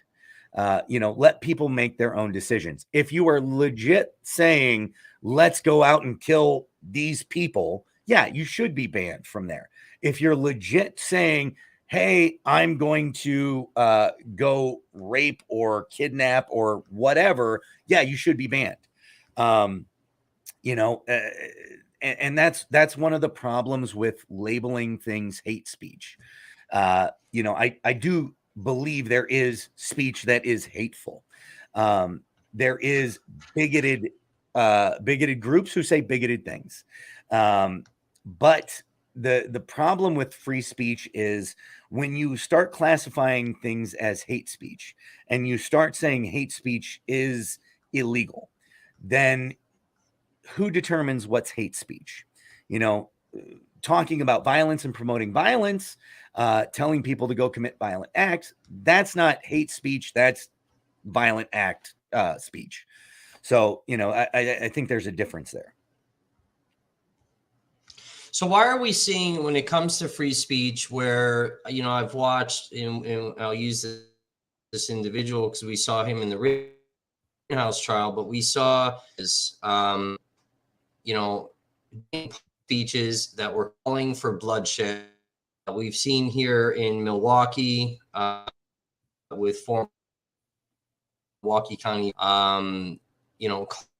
calling for their own uprising, which then led to this mob mentality that ended up attacking this business owner of this venue that they were at, and he later died. Not because of the attack, but COVID, because they all refused to fucking put masks on or sit down in chairs. I just want to make that clear. I don't want David fucking suing me next. But when that's, to my understanding, that protected speech when what we're saying is causing people to directly engage in violent acts. Not, I said something and dumb fuck took it the wrong way, right? And then went out and did something stupid, but something that's saying we need bloodshed right now. So why are these people getting away with that? Why aren't they being arrested or sued? But again, or saying we need bloodshed, right?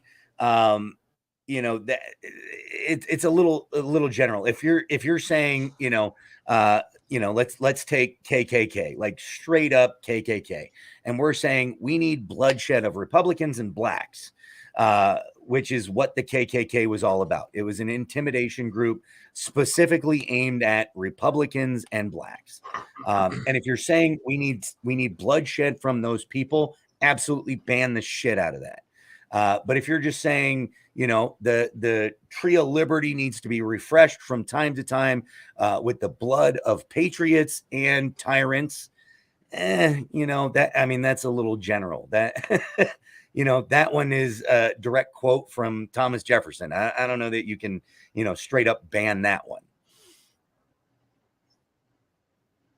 Yeah. And I mean, that part when, I guess it's referred to towards the government, like you're saying, that Thomas Jefferson quote. But, some of these guys, again, like Drew Hernandez or David Clark, or, some of the other more prominent people throughout the country that have literally specifically called for violence. It was immediately followed up by violent acts. Their platforms are still around. Those videos are still up. They weren't arrested following, that speech to a violent encounter. So how do we, you value the First Amendment, damn well I do. How do we protect what we want to say, whether people like what we want to say or not, versus these fucking clowns that are literally calling for people to get hurt? And not to say it doesn't happen on my side. We'll just say it that way. My side as well, because it definitely fucking does. Right. But yeah, I mean, and that's the issue, right? Like, if we want to, and this is the analogy I give people. if we want to talk about the First and Second Amendment and we want to be true constitutionalists, like let's talk about this, right? We want to actually just run by First and Second Amendment. So let's say you have a person living in the apartment complex you live in. I don't know that you live in an apartment complex, but I'm just using that example. And they live across the hall from you. They're whatever stereotype you want to use. As a terrorist, right wing, left wing, foreigner, whatever stereotype you want to give them. And that person, you overhear them talk about that they're going to make something, that they're going to plant in a certain place, and it's going to kill a lot of people. At what point in time, just following the First and Second Amendment, are the police or a sheriff or the government in some manner allowed to come in and arrest those people? The answer is not until they plant it and detonate it. And that's a scary thing. It's protected under prior restraint, which we federal government, interfere with when it came to Kenosha with, particular trucks that were filling up gas cans for their generators, and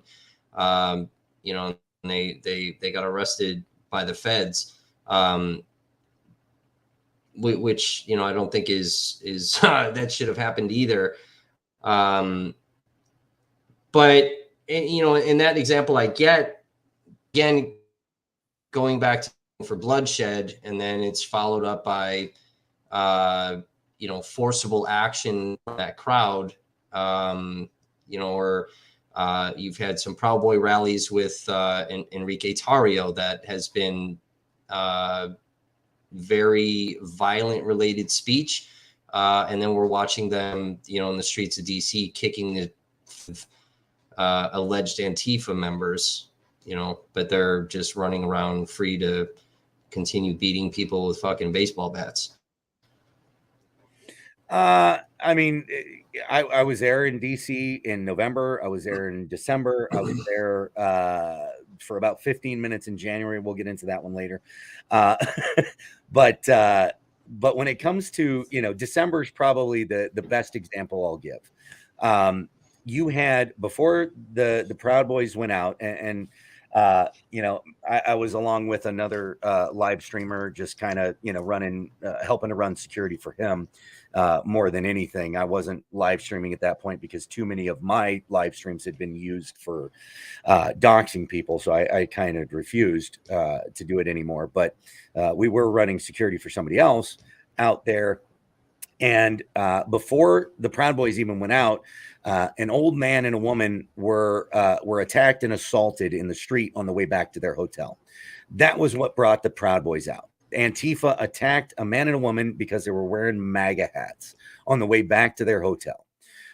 So that was what brought the Proud Boys out to the streets in order to run security. I mean, don't get me wrong. You got and this is a critique I've had of the Proud Boys from the beginning. You have a club that is about drinking. That is what they claim to be, as a drinking club. Well, you're going to have, a lot of people who are drunk. Drunk people make poor decisions sometimes.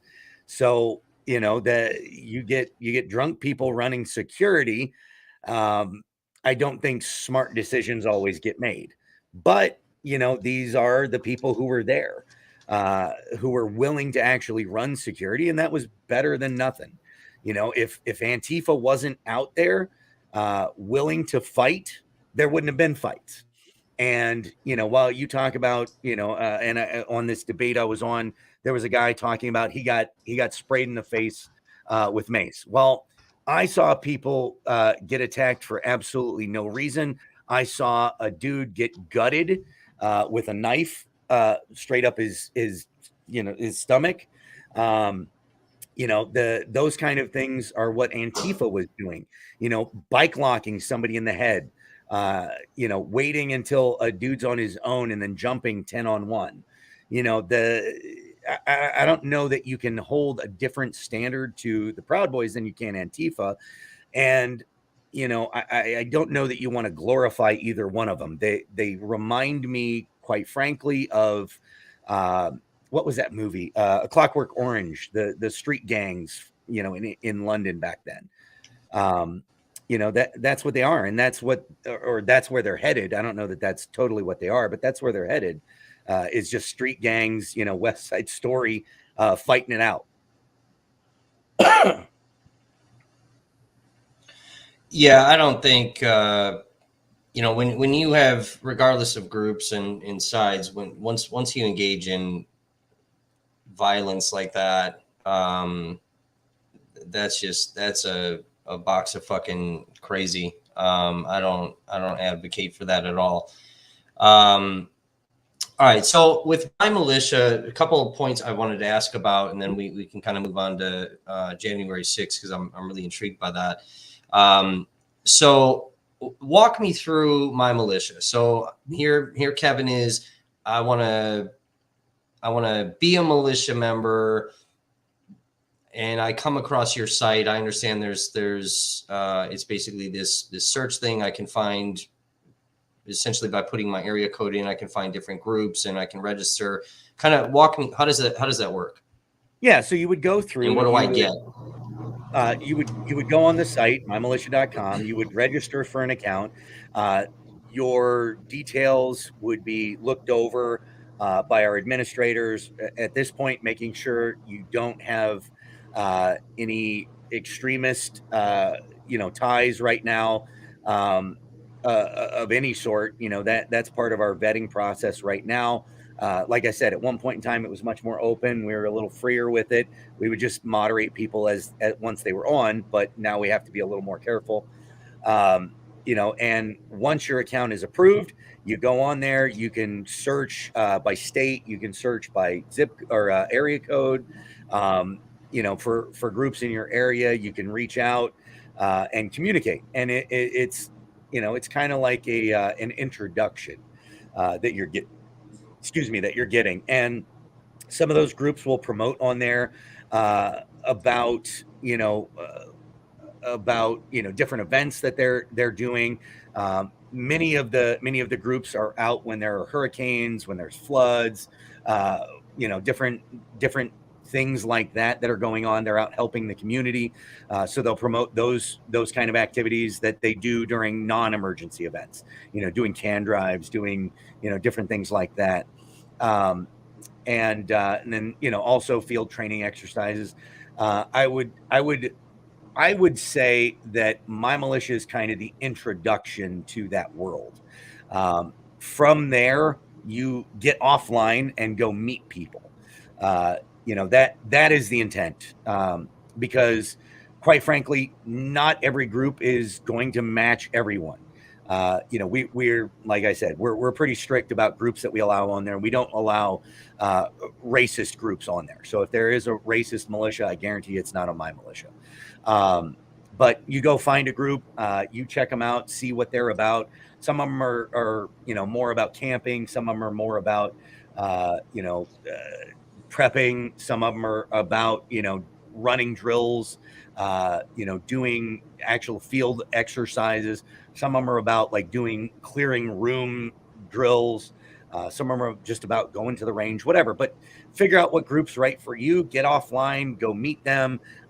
They vet you, you vet them, and hopefully you join up and do some shit in real life.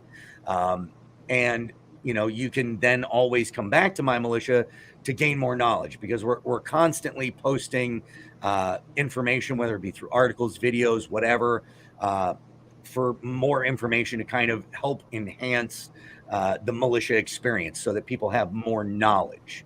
And that's really, really kind of it. The rest of it is go off and do it in the real world. So if again, and this is hypothetically, because I'd never fucking do this, but if I wanted to join, a Proud Boy chapter, They're not on there. They're not on there. And why is that? Because Proud Boys are not militia per their own bylaws. They are a fraternal club and a drinking club. It's my personal opinion that drinking and guns do not mix well. Uh, so yeah, that and the fact, like I said, that they're not a militia keeps them off of the site. Do you think the drinking club stuff is just a very downplayed version of what the Proud Boys actually are? No, I think I mean I have hung around Proud Boys for some time now. Um, and I would say they take the drinking part very seriously.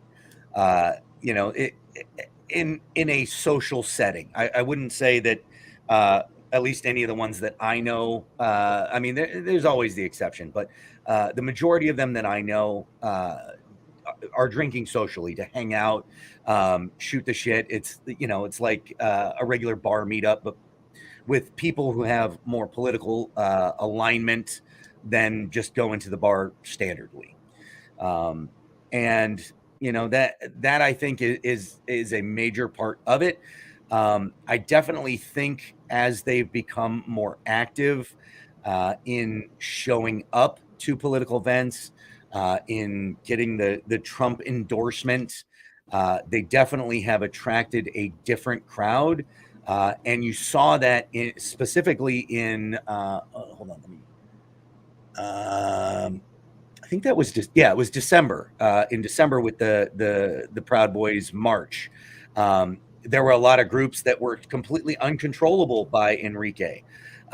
They were off doing what they want, and separating from the rest of the group and not following leadership's command, because you ended up attracting a bunch of people who want to do bad things. A lot of those people have gotten weeded out since, from what I've seen. But unfortunately, yeah, they were designed to be a drinking club, and so they didn't have naturally much of a vetting process on any kind of command structure. It kind of was a shit show in that way. With some of them, some of the groups were fantastic. Don't get me wrong. Some of them have been around. Some of them are much more organized. But you had some that weren't, and you saw that in December. Do you think the Proud Boy groups, um, on a majority level, where a lot of times when we're seeing Proud Boys, there's a lot of white nationalist conversation. There's a lot of anti-Muslim. They're standing alongside, uh, you know, certain hate groups. They're joining up at Unite the Right rallies in Charlottesville. There's this kind of I don't know how to say this the right way, but this kind of pro-white sentiment. I mean, would you call that a racist group? As a whole, no. I mean, first off, your number one dude uh, running the organization for the longest time, he's no longer in leadership now, was Enrique Tarrio. I mean, he's half Cuban, half African American, or black, whatever you want to call him, whatever your preferred thing is. I personally am not a fan of the African American thing, but half black, half Cuban. So I mean, how can you have a bunch of people following him that are white supremacists? That doesn't make sense to me. The president or vice president of the Chicago chapter was a giant Mexican. Yeah, I believe he's Mexican. I want to say he specifically told me Mexican, not one of the other nationalities. I'm not just using that one randomly. But specifically, he's the vice president at one time, he's a president in another. Like you've got a bunch of white supremacists following this guy, like that just like they're the worst white supremacists ever. uh, you know uh, am I sure that there are white supremacists in Proud Boys? Absolutely. I know for a fact there are. I think a lot of them were older members, not well, no, I would say there are some older members that were around since the inception of the Proud Boys that kind of got along with it then. And then some more came in when things got very like, oh shit, Proud Boys are in Oregon beating the crap out of Antifa. Proud Boys are in DC beating the crap out of Antifa. Well, you got some people who just wanted to go beat the shit out of people and joined up for no other reason than that.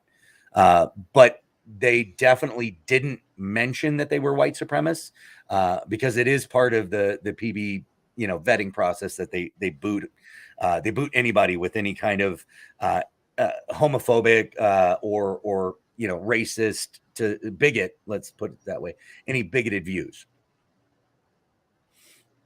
That Proud Boys are booting these people? Yeah, it's part of their vetting process. One of the things that gets misconceived, in their vetting process, what they'll do is they'll kind of throw racist comments out there, homophobic comments, anti-trans comments, in order to find out who are those things. And you'll get a guy who, and I personally have actually seen this. You'll get a guy who jumps in the chat. He's just, being vetted to see if he will be allowed to be a Proud Boy. And he'll be like, oh yeah, I hate the blacks too, blah, blah. Yeah, obviously different words than that. And it's like, boot him right away. So they'll do that to almost fish for those kind of people so they can remove them. And what happens sometimes, because it's a vetting chat, it's an initial chat, people will get in there who are reporters, whatever, and they'll pull that crap out and then post that as, oh, look what these Proud Boys are saying. Well, they're using it as a tactic actually to try to avoid that in their groups. So I mean, you got to use context. Yeah, it's interesting hearing you say that, and then some of the interaction I had with Proud Boys in Wisconsin that are using those verbiages. It's interesting how they got through the vetting process if they're using that stuff openly in public, counter protesting. Well, and you get people who all right, and then engage you get people who don't engage during the vetting process, and if they don't engage, then they can slip through the cracks. Eventually they will be found out, and eventually they will get booted out. Now, also, I mean, I would say, sometimes they go unnoticed for a while, and also I would say the climate of the country is making people more racist on both sides. So it's unfortunate, but it is a truth.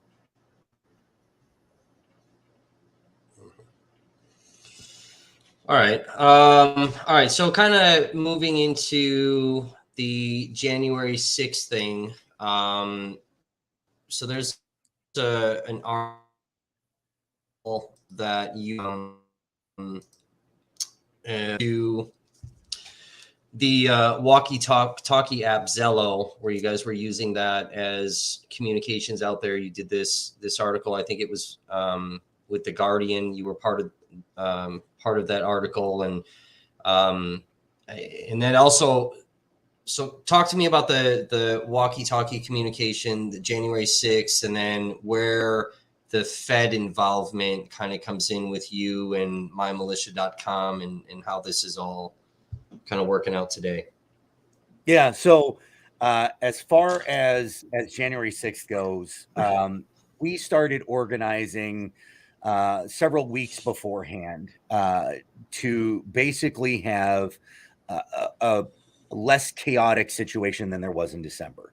At the nighttime, we had people from militias, from just flag waving patriot groups, from Proud Boys that were all part of these chats, and the purpose of the chats was to make sure that people were safe.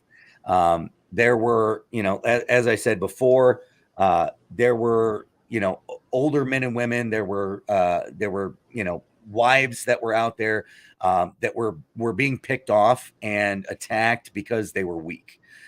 They were perceived as weak by Antifa. So, and then, while other people were doing whatever they want to do, that night, the gang warfare that was going to go on.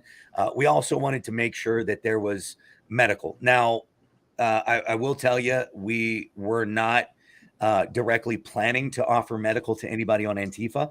I don't know that we would have necessarily turned them away, but that was not what we were talking about. We were talking about providing medical to people who got maced, hurt, bike locked in the head on the right. So, not to try to make myself sound like some Rittenhouse who was out there trying to, help BLM and Antifa. No, I wasn't. Like I said, I don't know that we would have turned them away, but that wasn't what we were out there for. And we had basically intel channels and we had operational channels. The operational channels, and this is the recording that what is it, WNNY or something like that, got a radio station. It was me saying, when this channel goes operational, there won't be any chit chat, there won't be any bullshit. It was purely for operational purposes. Now, this is for nighttime activities. Nothing planned during the day. In fact, I pissed off one of the guys that was traveling with us because we hung out in Kenosha so long after we were done with the normal march that went on. After all that finished up, the group dispersed. We sat around talking to Clyde for about an hour and a half. And then after that, we went and got drunk. So, we had some drinks and then sat around eating pizza to sober up. And then finally drove back to Illinois to go get everybody's stuff. By the time we left, we weren't arriving in DC until I think like 4:30. Well, not in DC, in Virginia. Arlington, Virginia was where we stayed. So we arrived there at like 4:30. We walked into DC from there because they weren't allowing vehicles in. We didn't get up to our group until I want to say like maybe 5:15, something like that. We walked with them back to their hotel for 15 minutes, hung out for 15 minutes in front of their hotel. And then we heard that the curfew was happening at 6:00. So we caught an Uber at 5:45 and got the hell out of town. So, we spent all of a half an hour actually in DC and 15 minutes chatting with groups we knew out there after everything was already done. Everybody already left the Capitol and curfew was going into place. So that was my January 6th experience. All right. So explain. So it sounds, from how you're saying, it sounds like it was very short-lived, but yet you're heard on this walkie-talkie app Zello, where you're saying, once we go operational, this channel will just be for intel gathering and organizing on the backside. All information, once verified, will be put into the Telegram and then shared to boots on the ground from there. So, I mean, it sounds like you were trying to have a bigger role there. I don't want to catch you up if you're gonna say something or lead into saying something that might get you arrested. But no, I mean, it sounds like there was a bigger role.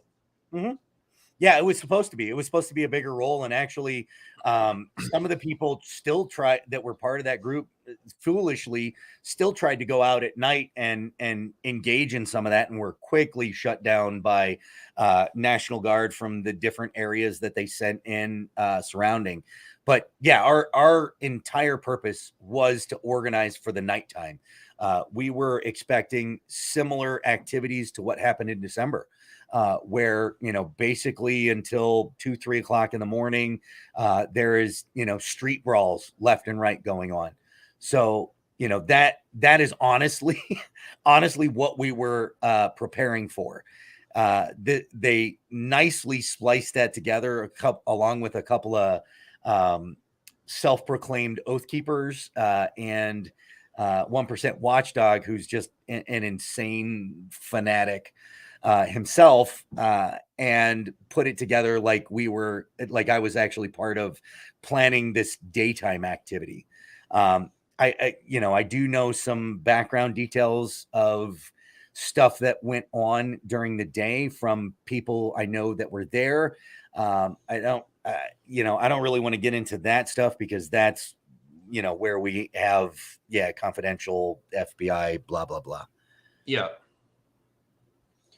All right. Is so with your time being there, this quote using, and obviously it's a fucking app. It's not like it was some high tech communication shit. But has this led, and plus the My Militia thing, with the amount of militia groups that people have access to if they join your site, how is the federal government come into play with you? And like, are you being monitored very heavily? Are you getting FBI knocking on your door? They have not knocked directly on my door. They usually go through local law enforcement and have them ask questions. I know for a fact I'm being monitored heavily. There is a gentleman that is part of the militia movement that he actually does work for the FBI as a forensic something or other. And he's flat out told me I definitely have a file on record with them. So, I So mean, he's a militia member, or he works like he's a militia member. yeah, he's a member of a militia in the United States, and he also, like, he's a professor at a college. He also, he's got like PhDs in historical constitutional history, something in that realm. He's got PhD in forensics, some specialty in forensics. So he also does work on the side as a consultant for the FBI. Hmm. Do you think it's an issue where we have we're seeing, especially in like groups like the Oath Keepers, where we've got active law enforcement or military personnel, part of this government entity, whether it's local police or all the way up to FBI, U.S. Marshals, ATF, that are militia members. And then there's this very kind of far right radicalist, almost terrorist entity to some of these groups and divisions. I mean, isn't that such a massive conflict of interest? You're supposed to be enforcing a law, but then we got all this crazy going on. Well, yes and no. So first off, I'll just say, personally, one of my pet peeves is you'll see the Black American flag. You know what that is? Well, I should just explain it for your viewers. Yeah, I actually just ordered one, honestly. Okay. Yeah.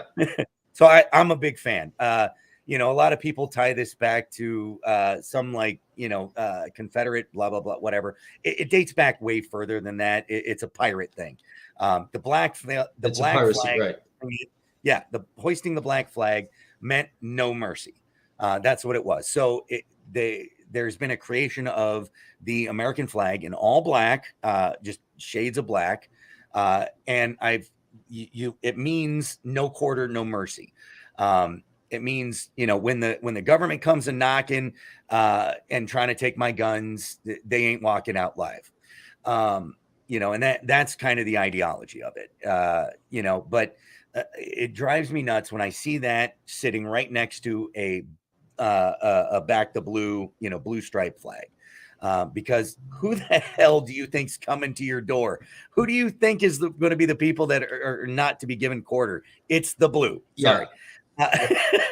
You want to talk about constitutional sheriffs? All right, back them. Let's grow that and make that a thing. But police, state police, city police work for politicians. The ATF, FBI, CIA, like our founding fathers would have lost their freaking minds at the police state that is currently going on in this country. I do not whatsoever support that idea. I don't support the idea of just abolishing them overnight like a light switch. You have to do it responsibly, and we have to undo decades and decades of removing responsibility from the American people and start returning it to the American people. Neighborhood watches, the idea of taking care of your neighbor, taking care of your family, that type of stuff has to be restored. Anyway, that being said, the law enforcement, FBI, ATF, whatever, their involvement in militias, I don't see as a bad thing. Number one, because a lot of police force don't get the proper training. They go to the gun range, maybe once, twice a week, and that's about it. They don't know, hand-to-hand martial arts. They don't know, proper techniques on clearing a room. They're not put under high stress gunfire situation until situations like Jacob Blake, had that guy been more familiar with high stress situations, he may have acted differently. Have had many police officers been under these high stress situations more frequently in training situations, they might not freak the hell out and do the wrong thing more often. Not to say that the Jacob Blake shooting was completely unjustified. We can get into that debate a different time. That's a long debate, and I have mixed views on it. But it becomes a good thing for police officers to step aside beside militia members and actually get more training. It also is a nice check on the groups themselves, because you're less likely to get stupid extremists when there is a member in the group who is not a nut job. Oh, I love V's question. Yeah, I'll get to that whenever you want to. I'll leave it up to you to lead, though. Yeah, we'll put it up there for you. Why don't you answer his question? I'm gonna grab my other monster, and I did want to ask you if it's not necessarily a bad thing for law enforcement to also be a militia member, but what if it was, a Black Lives Matter that was, is it different? Is it okay? Just to me, it seems very contradictory. Where it's like,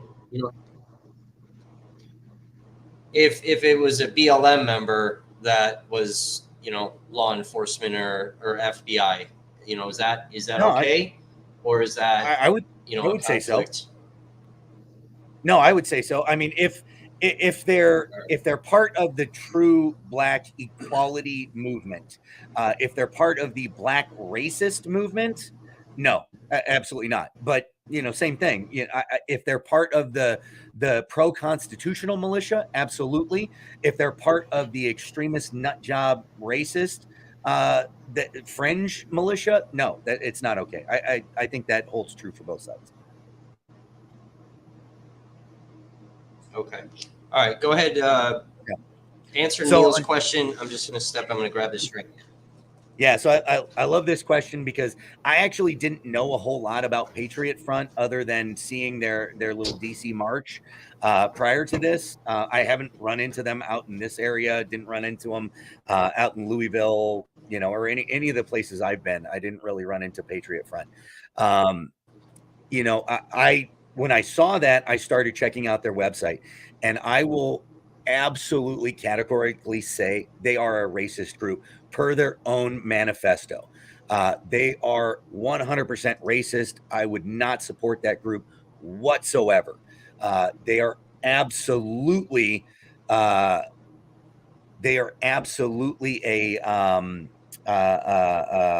fascist group.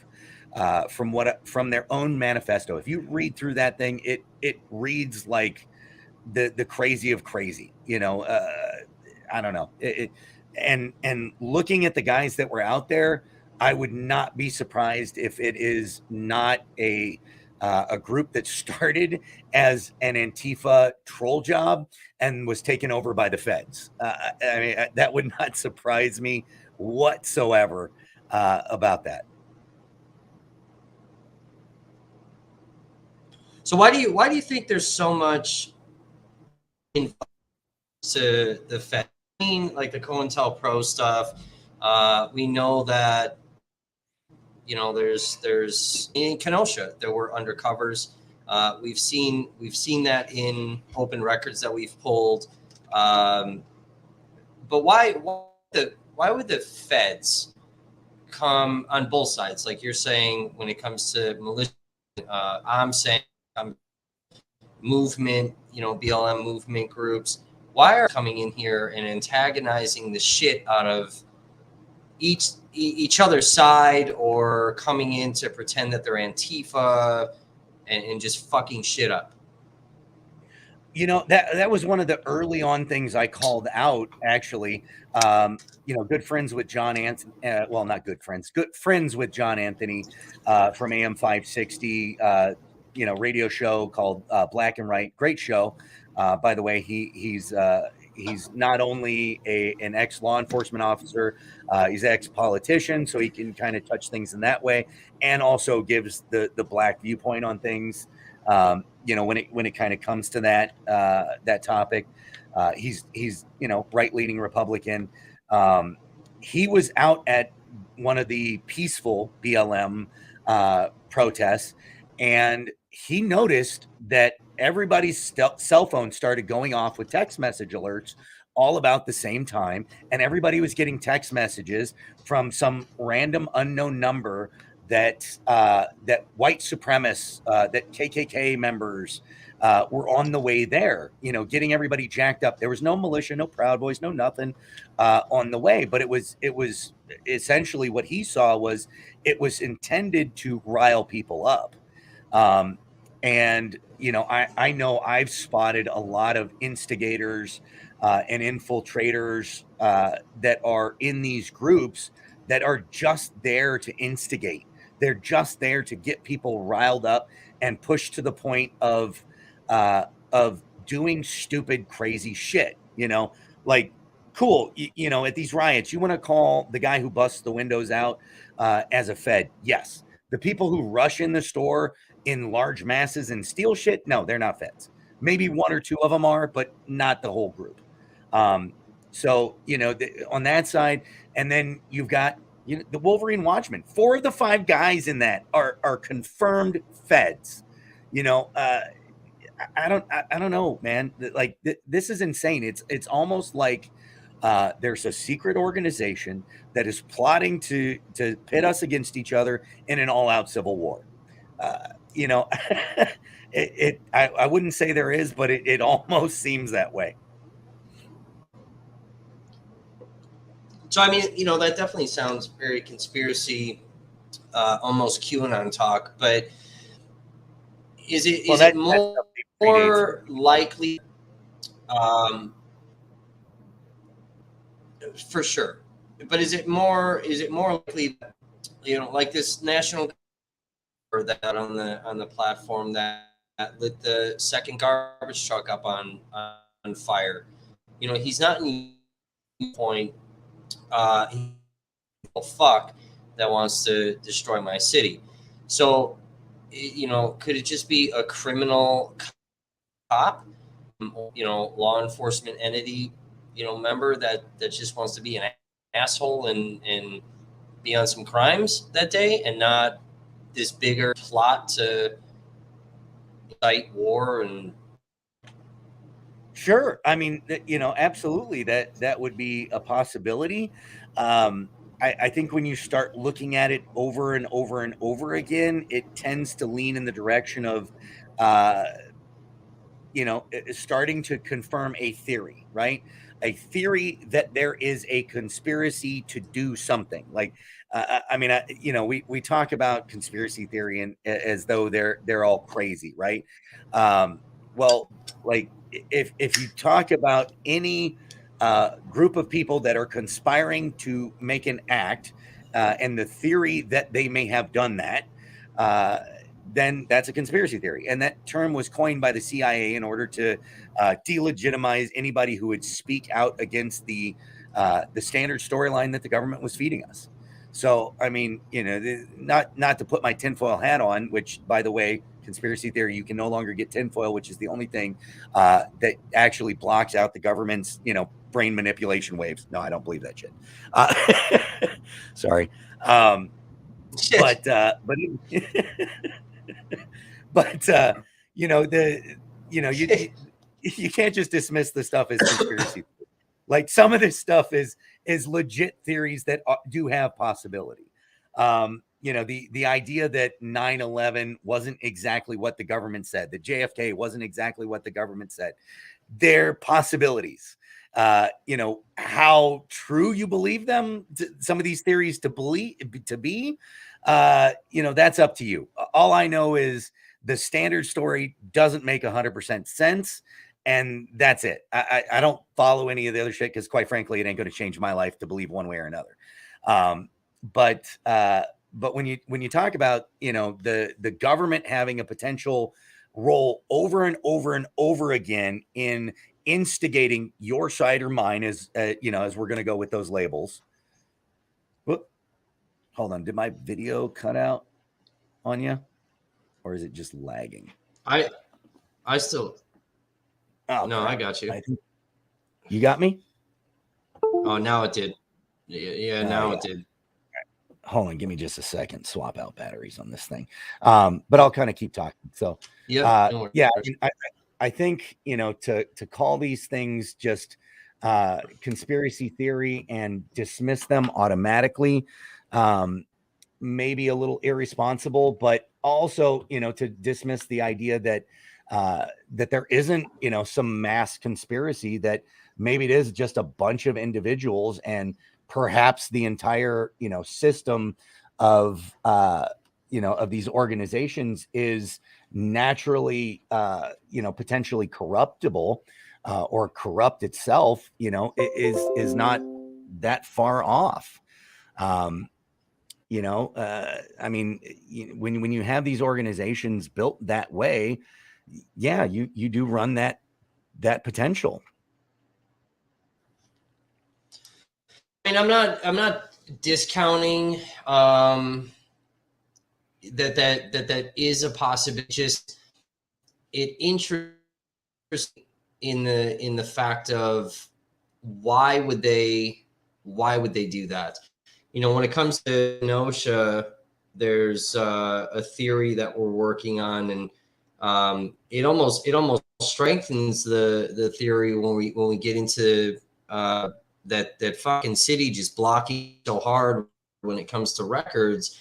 But we have a situation where Uptown is not an area. It's very impoverished. Kenosha's wanted to do remodeling with the area for several years. They put this building together, and they have 6 years to finalize everything, get all their contractors, all the ducks in a row, buy up properties, all these things. And while they're in the process of doing all of this, they have this study to show that this area is very heavily riddled with gun violence. And for whatever reason, they didn't make the deadline, that 6-year mark. They didn't make it. The plan fell through. And then here, fast forward now to the riots in Kenosha, and most of the public is not aware, and people don't fucking listen when I talk. The buildings that were burnt down in that area are the same exact buildings that are on this building plan. To be Really extremely interesting, it didn't seem coincidental. Yes. If you go there and you look at 22nd Street there, and you look at the buildings, some of the structures, and they're on this building plan. The fire damage is so calculated and so precise, that it makes me wonder. Now they have this building thing, this building plan again. These contractors back in, they're trying to buy up these properties because now they're not worth anything. And then this study that they did, they're refusing to release it. They do not want this study getting out into the public. Many of us have filed records requests for it. I actually sued for it and lost. And it makes me wonder what the bigger plan was. And I know that sounds very conspiracy theory-ish, but there's a lot of very suspect things going on with that. Well, and this is what I preach, right? With constitutionalism, the idea is a return back to the community having more power, because the original concept of the Constitution was that your city, well, first off, you would have the most freedom and the most decision making ability in your life. The city then would have a little bit less than that. And the reason was because we could keep things appropriate to the area. You wouldn't want to make a rule in, like I said, San Francisco, be the same rule as somewhere in Texas. It's just they're not going to apply evenly. They're not going to be having the same problems necessarily. Some of them, yeah, but whatever. So the city was supposed to have the most power. You'd go up a little bit, and the county would have a little bit more or a little bit less power because you're now stepping further away from the people.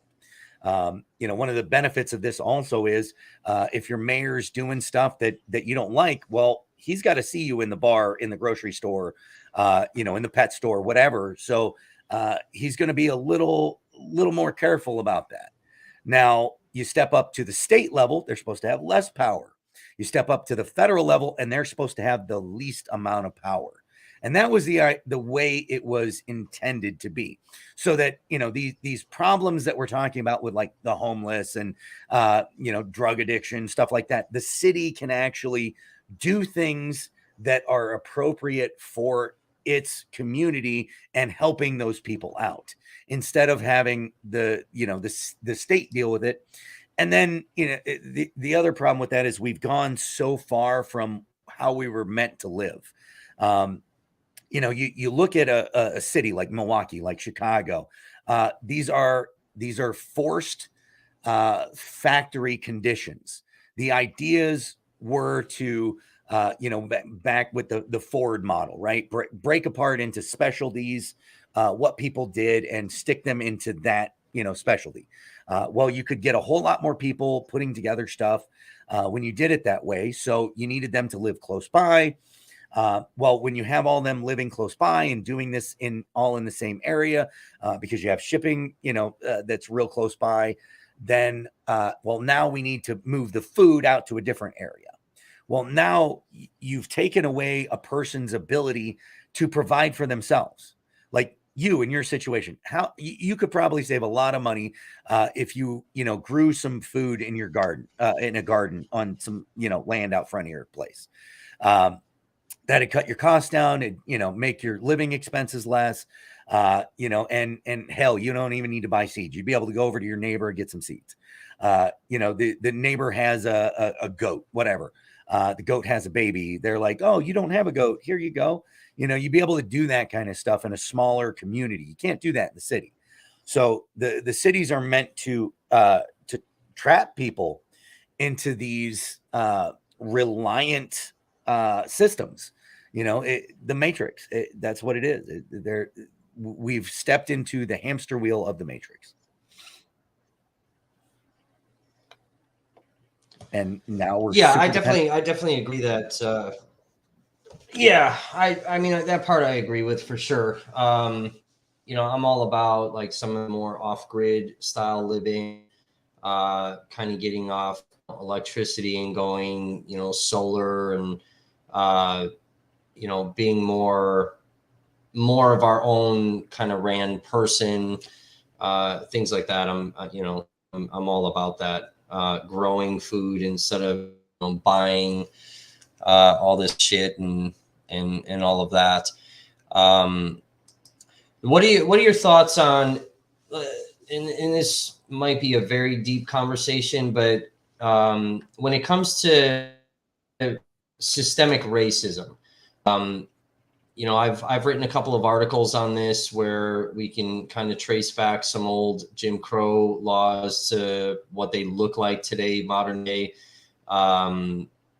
There's always this, when I said a bad word there, but no, I do agree that there are laws that are aimed at keeping blacks specifically down. gun laws in particular were created to disarm blacks. So like gun control is an anti-black idea, quite honestly, from its inception. But I think you can't dismiss that there are also equal laws, different but equally damaging laws that also affect anybody that's not elite. Like the systems have not become white versus black. It is elite versus peasant. And when you look at things like the white community is affected in a different way to achieve the same means. And this is part of the fun I have with Gary Lamb is we kind of explore these things, right? In the black community, the way they went about removing the father from the home was with welfare, with Planned Parenthood, abortions and shit like that, right? The way they did it in the white community was The Simpsons. uh, every dad is a moron on any show you watch. And then they did it through neutering through psychological means, through psychiatry. That really was the way they essentially removed the father from the home. And it's the father's still there, but he's not a father figure anymore. He's basically a dude who is barely providing for his family now, and really doesn't care about them. So they are attacking anybody on the lower class that essentially is not elite. They're doing it in different ways, though. So when we talk about systemic racism, yeah, there are things in the system that are racist, absolutely, but the oppression is equally done across the board.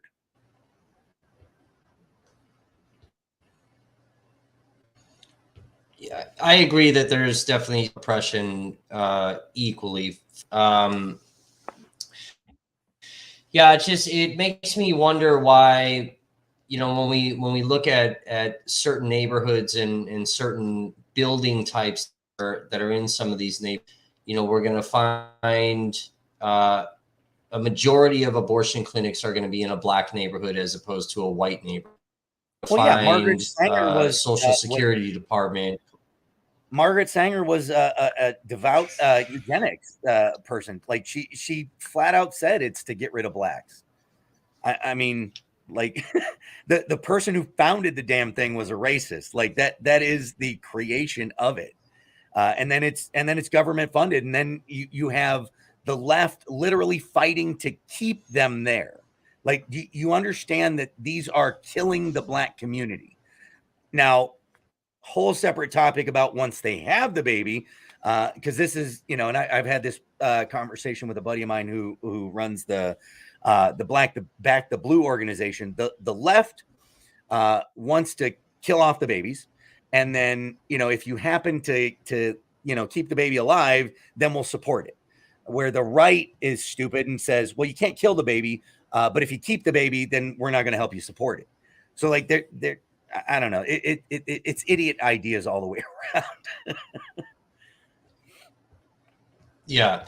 So I mean, it's almost a little bit different of a conversation than we had earlier in the year.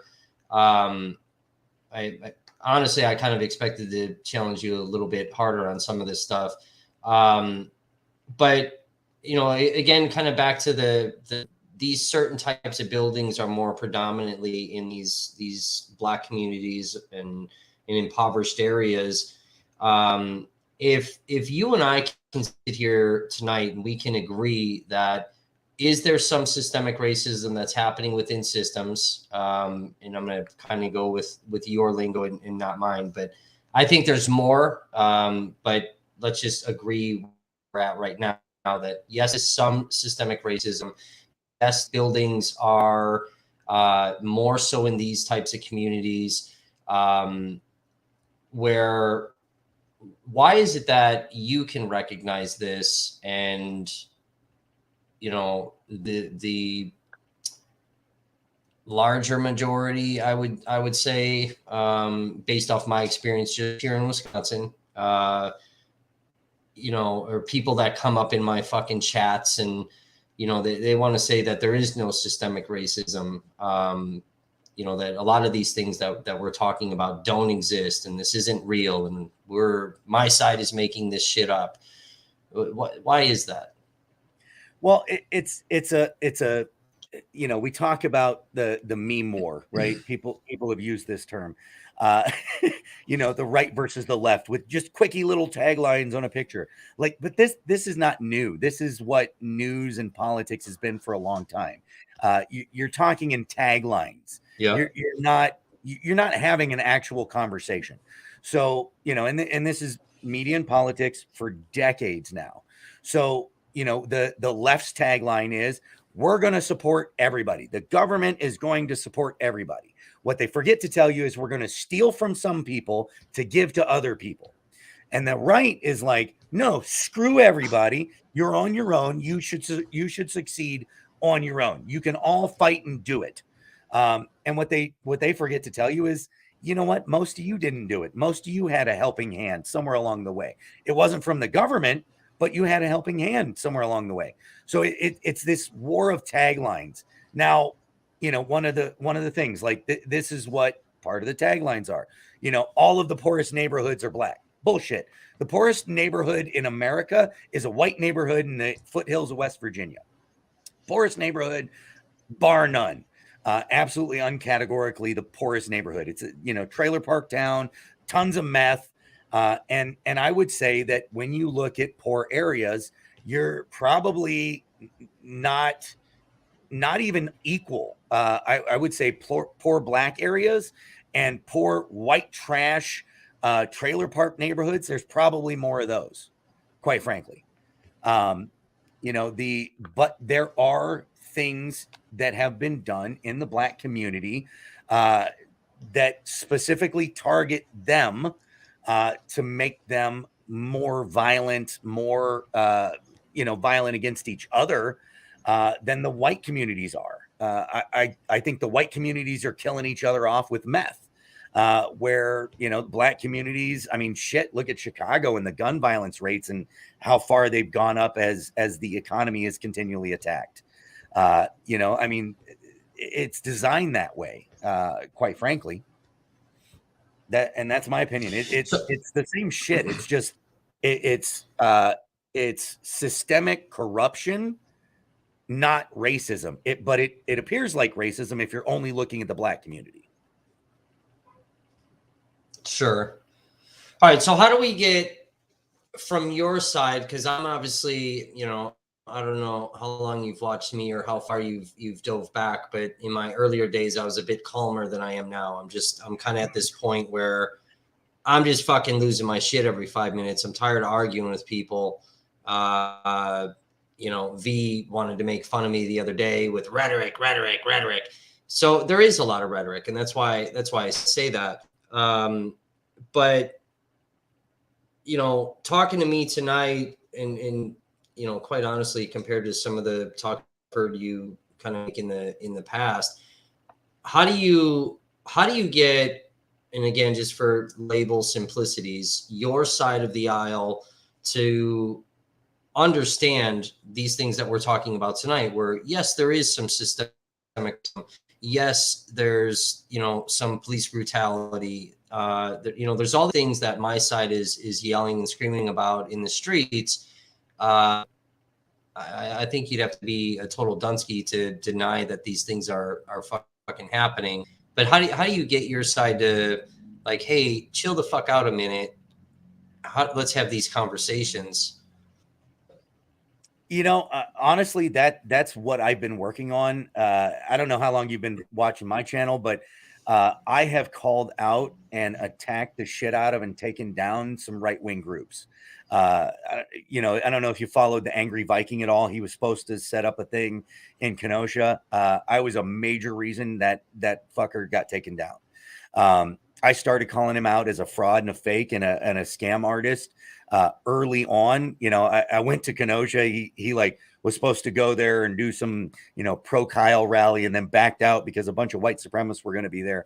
I was like, dude, that's straight up bullshit. Went there and showed there was nobody there. Like there were 3 people that represented Black Lives Matter, I think two of them were actually like the org. One was the movement. And then there was a bunch of college kids that showed up. There was like 10, 15 college kids along with a professor, most of them white, that showed up. And that was it. There was no white supremacist. It was pure nonsense to not have to show up.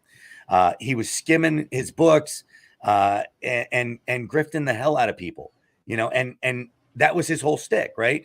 He would get on there and just like steroid rage at the camera, and people loved it. And I called him out as a bitch and a liar. Actually, on Gary's channel, Gary got pissed at me for about a year because of that. But I mean, I flat out called him out as nothing but a fake and a fraud, who's just trying to instigate people.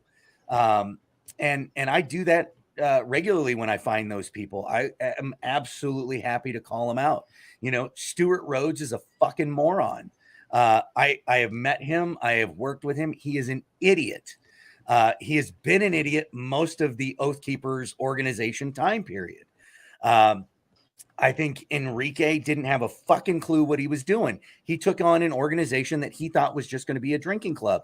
And then he watched it quickly become an almost militarized organization, and he thought he could control it. And he was nothing but a fucking YouTube star. And he thought he was going to be some great general.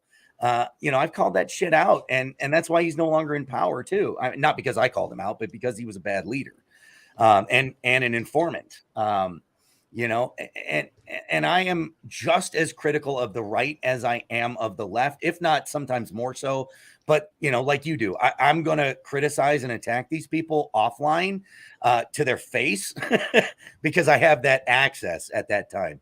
When I can actually get in somebody's face and call them out for being a fraud and a fake and or an infiltrator or an instigator, I absolutely do it. I mean, God, it's insane. But the problem is that, doing that doesn't get you, it doesn't get you the fame that the guys who are willing to play, hold on,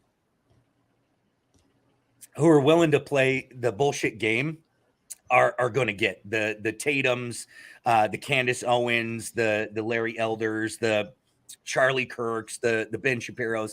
I'm not willing to play that bullshit game and just be like, mega, mega, mega. Yeah, I love Trump. I'll be one of the first people to call out Trump as a politician. I was attacking him early on. The dude was a fucking politician. He didn't start that way. He started as a businessman, a real person, but he quickly became a politician. He was not pro 2A. When he's sitting out there saying, I'm going to take your guns and ask questions later. Cool. He backtracked it the next day, but come on. Like, how can you claim to be a constitutional for the people president? You listen to most of his speeches. What he's talking about is how the government is going to take care of things. Don't you do anything, the government will take care of it. This is not a guy who's pro-Constitution. This is another fucking politician. So, like, I don't know. I have absolutely no problem calling it out all the way around. I prefer to call it straight the way it is. Now, was Trump a better solution than Biden? Absolutely. You look at where things are at now. I think they would have been less bad under Trump. But do I think he's a great savior? No. And quite frankly, this is why I don't vote.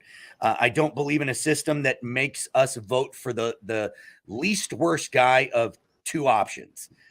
Fuck off. That's not a system I can support. Give me a good candidate and I'll vote. Do you think just for the Trump thing, do you think just from the standpoint of, him emboldening the militia types or those more far right radicals, if Trump would have stayed in office, think that from that standpoint alone, not like a policy thing or anything, do you think that would have caused more fucking chaos in the streets? No, if Trump had won, I don't think we would have. I don't think anything would have happened. There wouldn't have been a J6. There would not have been. There would not have been as many right-wing riots. If it went the way, I mean, keep in mind, 4 years earlier, we've got the left saying exactly the same shit that the right is saying, right? And this is where we go down conspiracy theory avenue, right? So you want to talk about the way to kill a government. A government is like a marriage, right? It exists because the people grant it power. If you take away the people's faith in the organization called a government, then there is no government. There is no country. So if the left is going to freak out and say the election was stolen from Hillary 4 years prior, and then now the right is doing that, who believes that there's such a thing as a fair election? Or are we both just saying, fuck it, I don't care that it's stolen so long as my side wins? That's where we're at. That's honestly, as a country, where we're at. We're both saying, fuck it, we know it's corrupt as shit. We know it gets stolen. It's either that side or our side stealing it, but we know it's stolen. Yeah. Yeah, I'm glad Hillary didn't win. I mean, I really didn't care for Trump though. At the same time, Hillary kind of pissed me off with a lot of the military stuff, especially with Benghazi. That stuff was pissing me off. Yeah, I just with Trump that it was going to be, he said a lot of really fucking off the wall shit, and it's almost like with some of the commentary that saying where it was like really, it was getting people so fucking riled, like this box of crazy was okay, and then he doesn't have to deal with it, so he's sitting back in his fucking chair just laughing, like, yeah, go watch the Proud Boys fucking, fuck up Antifa and vice versa, and I'm just gonna go back here and grab people by the pussy and whatever goofy ass fucking shit that he would say. I don't know. Yeah, I was not a fan. Personally, I think, like I said, he was the better of two evils, but he was by no means great. And the fact that he's out spewing and forwarding crazy QAnon shit, was not a fan of that. I do not like the QAnon movement. Oh my God, if you go down that rabbit hole, dude, you're just going to be like, Jesus Christ, these are flat earthers. With how extreme that shit goes. And that I honestly think is one of the more dangerous sides of the right wing, is the QAnon supporters, that really get into it. Like, I'm not talking about just believing some of the surface shit, whatever, that's fine. But you get down that rabbit hole and they're nuts. And they think they're not. But I don't think Trump would have gone down that road if it wasn't clear that something was off, right? There was something off in the election stuff. All I know is elections are extremely important to keep, that they are very clearly not, what's the right word for it? Not compromisable. If you don't have the faith in the government to even do a vote for who the president is, you have no faith in government, right? So the fact that they let it out 4 years prior that Hillary had the election stolen, and then that was the talking point on the right, tells me that they're trying to push an agenda that none of us should trust the government. And if none of us trust the government, this goes back to like legit documented CIA tactics on how to destroy and overthrow a government. That's how you do it. So I don't know. I think personally that's the agenda, and that goes a little down the conspiracy theory rabbit hole. But I don't know. I think that's more the point than who won or who lost. Yeah, for sure. Now, I wanted to ask you, because I'm listening to us chat tonight, and there's a lot that you're denouncing when it comes to a lot of these different militia groups or behaviors that are within these militia groups, denouncing like QAnon people, some of these more radicalized, belief systems, taking essentially some of your own, like you're talking about with Angry Viking, who I agree was just a fucking goofy online. What's preventing, or what do you think may be preventing from orders getting filed against you, or lawsuits, or having to walk around with a fucking bulletproof vest on a daily basis? Like, is there a fear that one of these radical fucks are going to take a shot at you, or you find absolutely. yourself in court with restraining orders? No, I don't really deal with the restraining order so much. The right is that's one of the nice things on the right. The right is more likely to punch you in your face rather than slap a restraining order on you. That's just the way kind of the right wing operates. It's part of that hometown mentality. But that even that being said, the thing is, like, I don't know. I grew up fighting. I know how to handle myself in a fight pretty damn well.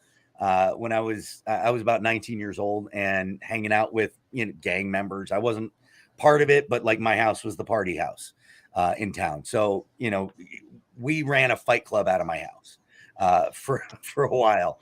And I learned how to handle myself. I know I was in the military. I know how to handle firearms.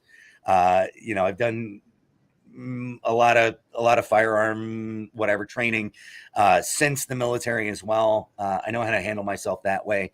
Now, I when I go out in public for these protests, I do wear a bulletproof vest. Absolutely. If I'm putting myself in that situation, absolutely. My old address, I did have Antifa legit come to my house to let me know they knew where I lived. They put a sticker on my mailbox, one of the little Joe Belushi stickers that they have, the Antifa ones, just to let me know they knew where I lived. And it was me, it was the guy from Back to Blue, and it was Emily, the Patriotic Mouse. Only 3 houses that were hit with those stickers. Nobody else, but us 3 had it hit, and it was a message that they knew where we lived. I was living in Naperville at the time. They went down to downtown Naperville, and they were posting wanted posters of me, calling me a white supremacist, saying this neighbor is planning to overtake the neighborhood and shit like that. It got a little nuts, man, and that isn't why I moved out of there. I basically, like, I know you kind of get into the whole, like, Antifa was never there.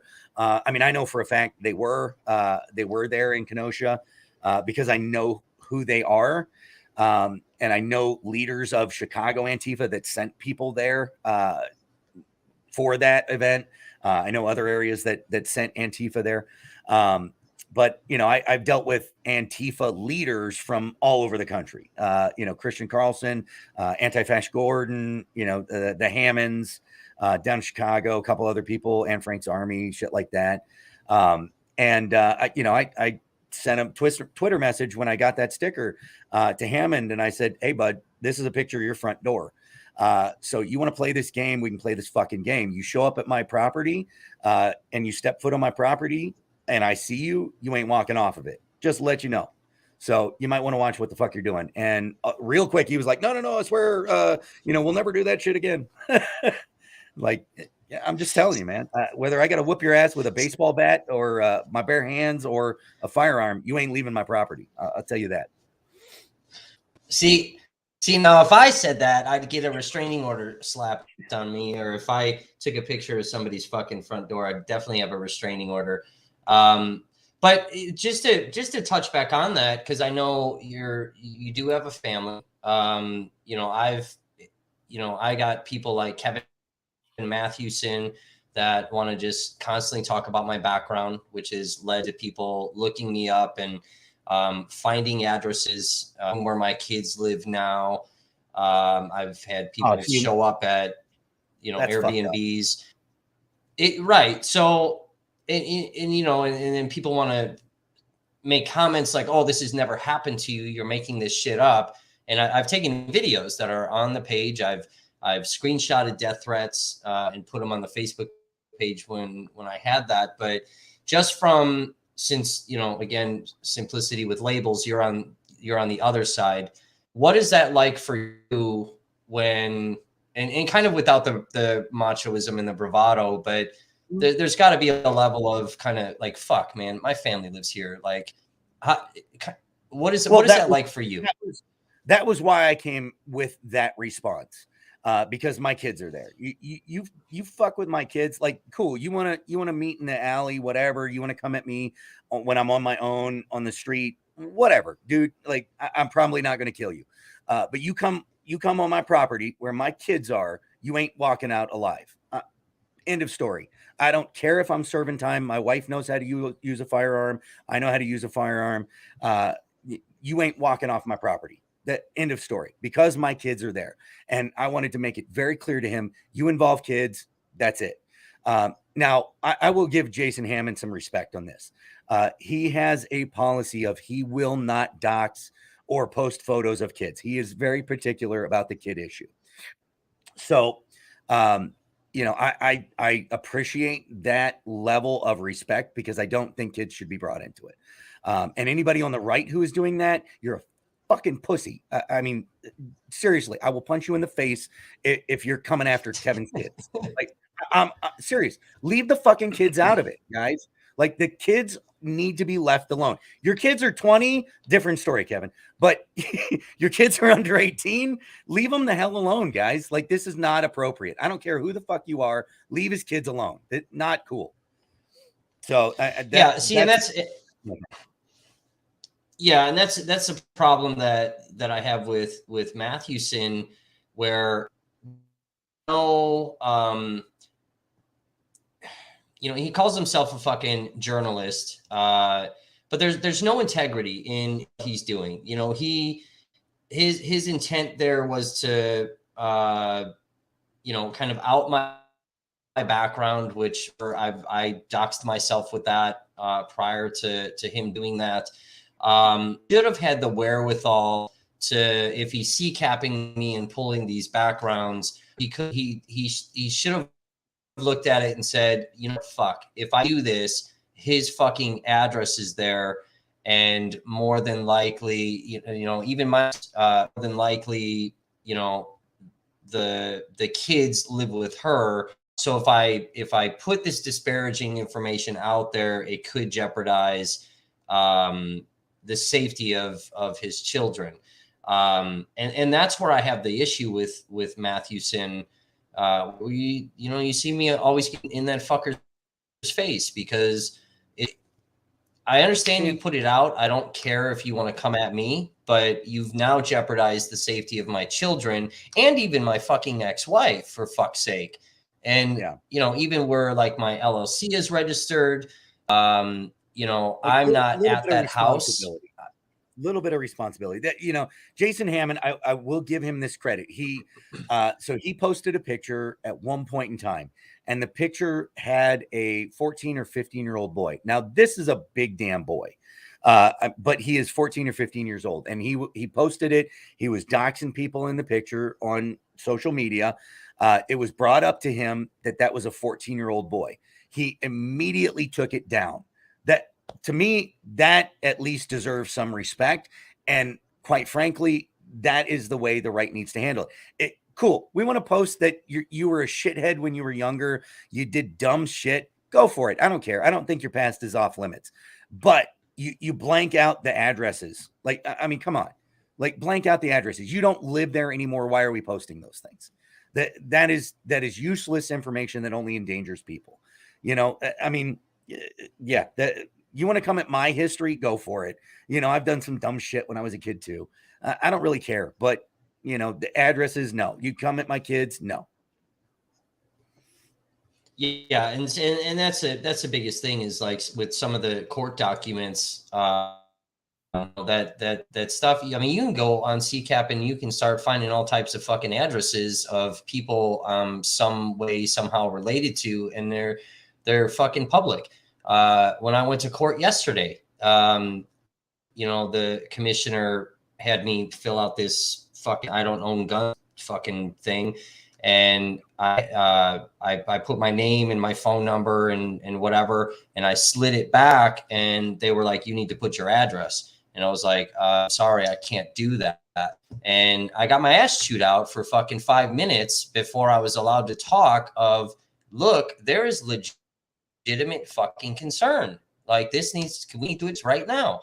And I had to bring up the writ of mandamus lawsuit where I had that address sealed, and it's like, fuck, man, this is a fucking problem. When I got to move 12 times in a fucking year and a half, like, we need to start talking about fucking addresses, and all these addresses need to start getting sealed. But I was just curious, and look, like, your kind of take. Well, and look, in all fairness, I'm one of the doxing guys on the right side. Like, we do have a collection of those people.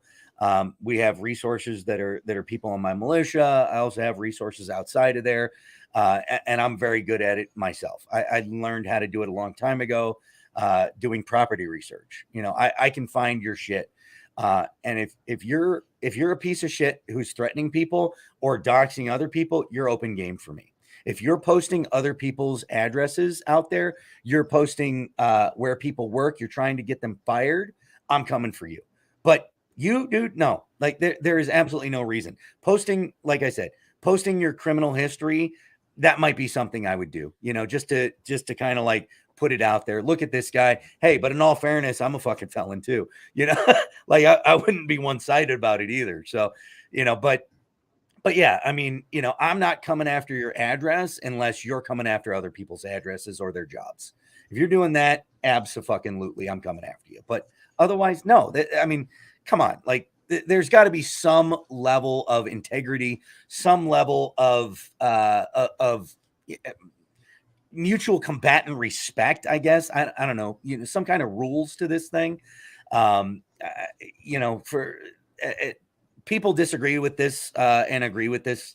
You have to keep some integrity. Otherwise, what the hell are we fighting for? If we're just going to become piece of shit people who are going to do piece of shit things, like, what are we trying to do on both sides? Like, on both sides, what are we trying to turn this country into? If that's the levels that we're willing to go to, what are we trying to actually turn this country into? Because all it's going to be is more garbage. This is where Right. what I preach about is we're going to have a revolution, and all we're going to do is replace one tyrant with another, one dictator for another. What's the point? Like, let it burn then. I mean, shit, or just accept your slavery. I don't understand the point in revolting if we're just going to be pieces of garbage. Right. Yeah, and I don't, like, when I came out, in that, for those first streams in Kenosha and everything, and then it was kind of like, okay, I think I'm gonna do this a little bit more.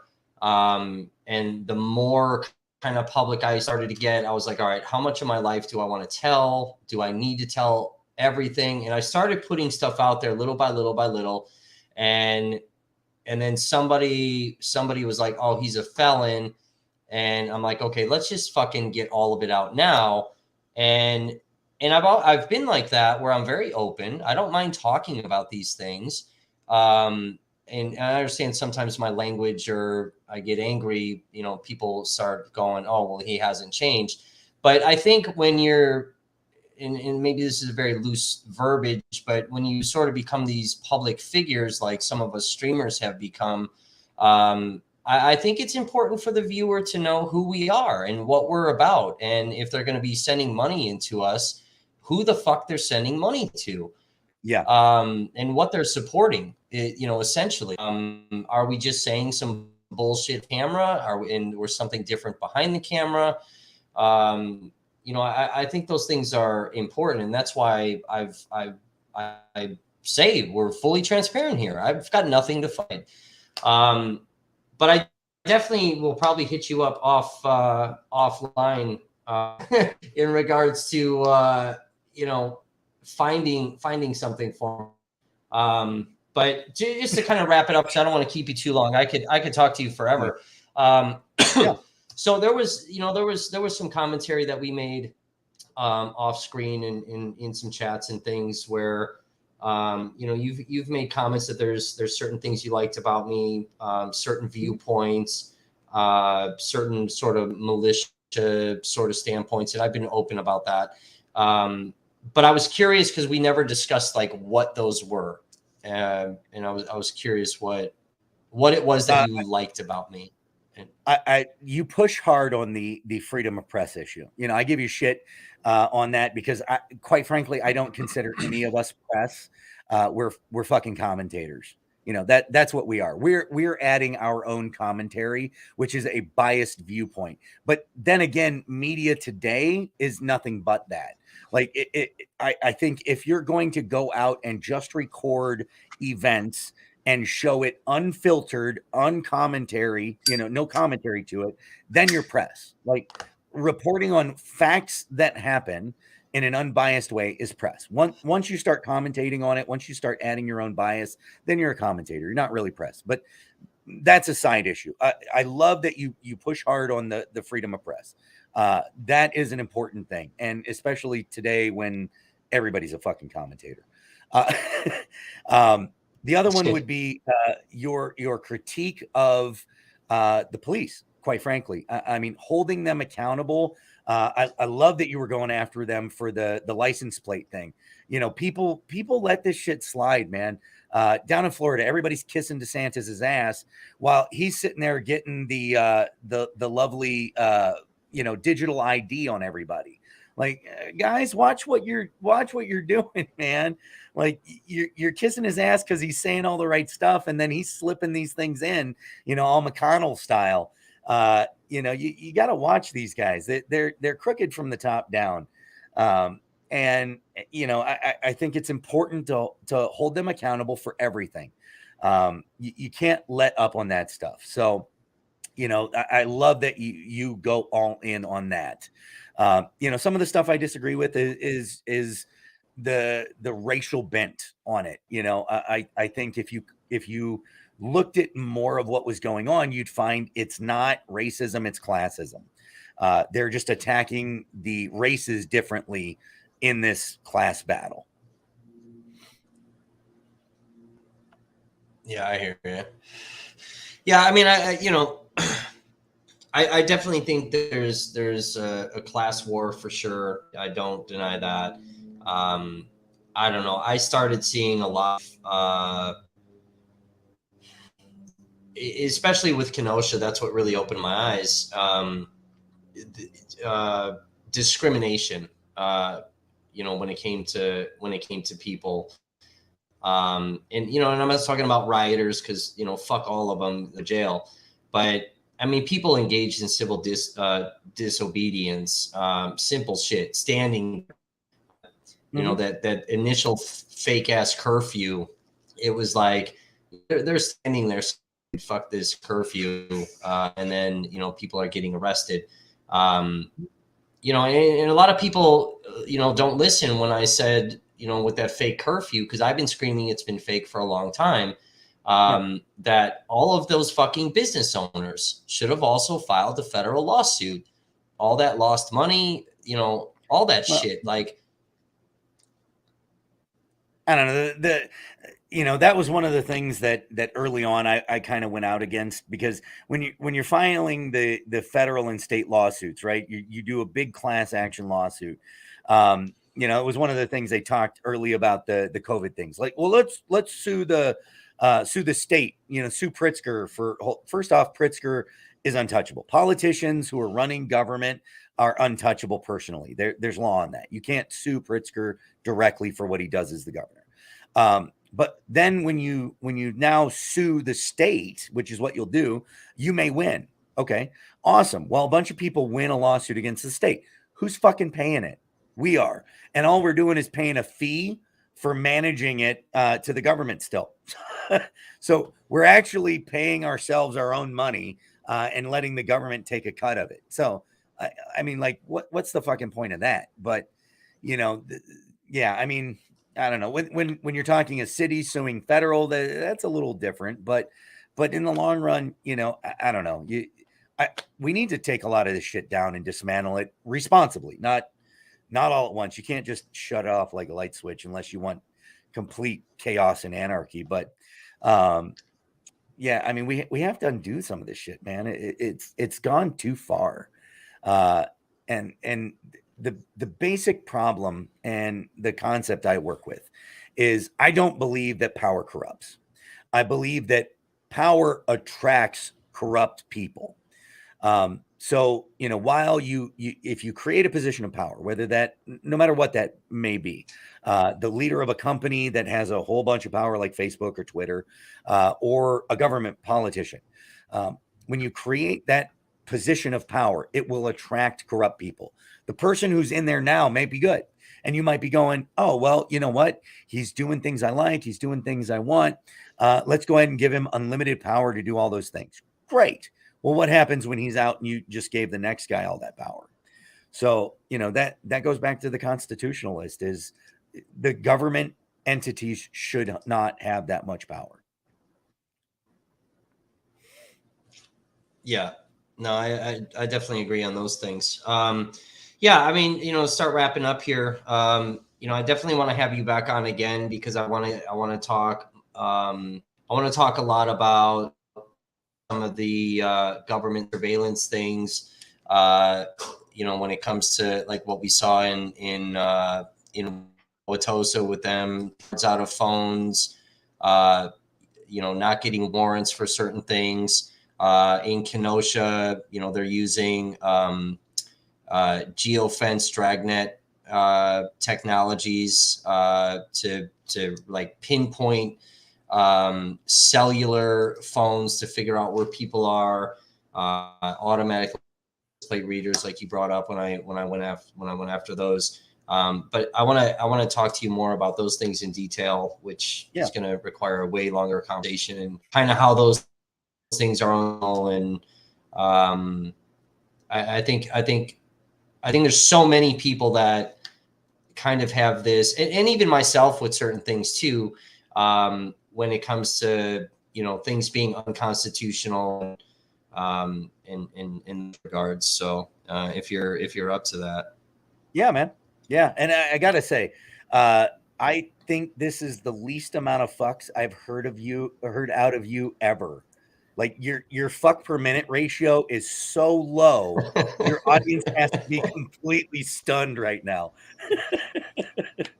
I didn't want you jumping off. I was gonna, before I brought you on, like I had stopped at the gas station to get these monsters in a pack of smokes, and I was like, all right, here's what I'm gonna do. I'm gonna make this big thing and come on, and I'm gonna be all right, guys, we got fucking Josh Ellis. You know how I go hard on these fucking malicious scumbag fucks, and I'm gonna eat his ass up and fuck him. And you guys, I'm gonna yell at him, and you're gonna hear it. And then let's welcome Josh. But I was like, I'm gonna come back, and Josh is gonna be fucking gone.